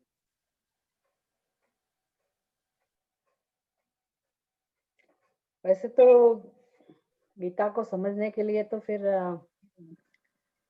ऐसा कोई शॉर्टकट तो नहीं है, पर जैसे आज हमने चर्चा की कि अपने जीवन का ध्येय समझना हो, समझना चाहिए पहले तो गीता के माध्यम से।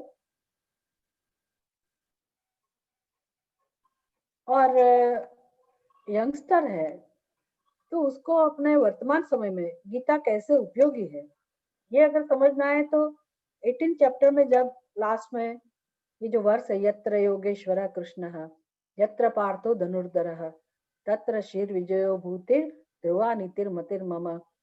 तो भगवान श्री कृष्ण और पार्थ, जीव और ईश्वर, दोनों के दोनों साथ होंगे जब जीवन में, तभी हमें जीवन में सफलता मिल सकती है। तो उसको ध्यान में रख के भगवान का कौन सा स्वरूप ऐसा है कि जो हम उसके साथ रिलेट कर सकते हैं। श्रद्धा से भगवान को रिलेट करना एक बात है, भगवान को जानना दूसरी बात है, फिर भगवान के साथ जुड़ना प्रेम से। जैसे भगवान कहते हैं 9th चैप्टर में कि पिता हमस्य जगतः माता दाता पितामहः गतिर्भर्ता प्रभु साक्षी निवास शरणम सुरत। तो 9th चैप्टर में भी जो भगवान ने ये सब अपनी विभूति का वर्णन किया है, जो जीव के लिए बहुत उपयोगी है, क्योंकि हमारे भगवान के साथ जो भगवान के जुड़े हुए ही है, ऐसा नहीं है कि हमें अपने आप को जोड़ना है। तो ये जो उपदेश जहाँ से प्राप्त होता है, जिस चैप्टर में से, जिस वर्ष में, उसको हम अपने साथ में लेके, और ये यत्र योगेश्वरा कृष्णा उसको साथ में रख के अपना जीवन जिए, तो ऐसा शॉर्ट में भी हम कर सकते हैं, ध्यान में रख के अपना कल्याण कर सकते हैं। हाँ। वो तो मुश्किल है, जैसे पूरा भगवद गीता समझना है तो एक एक श्लोक हमें अच्छी तरह से मालूम होना चाहिए, और एक श्लोक समझने के लिए पूरी भगवद गीता मालूम होनी चाहिए। तो ऐसा कोई शॉर्टकट तो नहीं है, पर हाँ ऐसे कहीं सरल गीता ऐसे कोई उपदेश हो महात्माओं ने दिए हुए तो वो भी आप उसका भी उपयोग कर सकते हैं। धन्यवाद स्वामिनी जी। बहुत आज का सेशन वाकई बहुत अच्छा था। एंड अभी आज का समय ऑलमोस्ट समाप्त हो गया है। So viewers, please join us tomorrow same time at 11 a.m. and Swamini ji will continue on her enunciation of bhakti and surrender in Bhagavad Gita. Swamini ji, with this we end today's session. We conclude today's session. Shri Guru Bhyo Namaha. नमस्ते।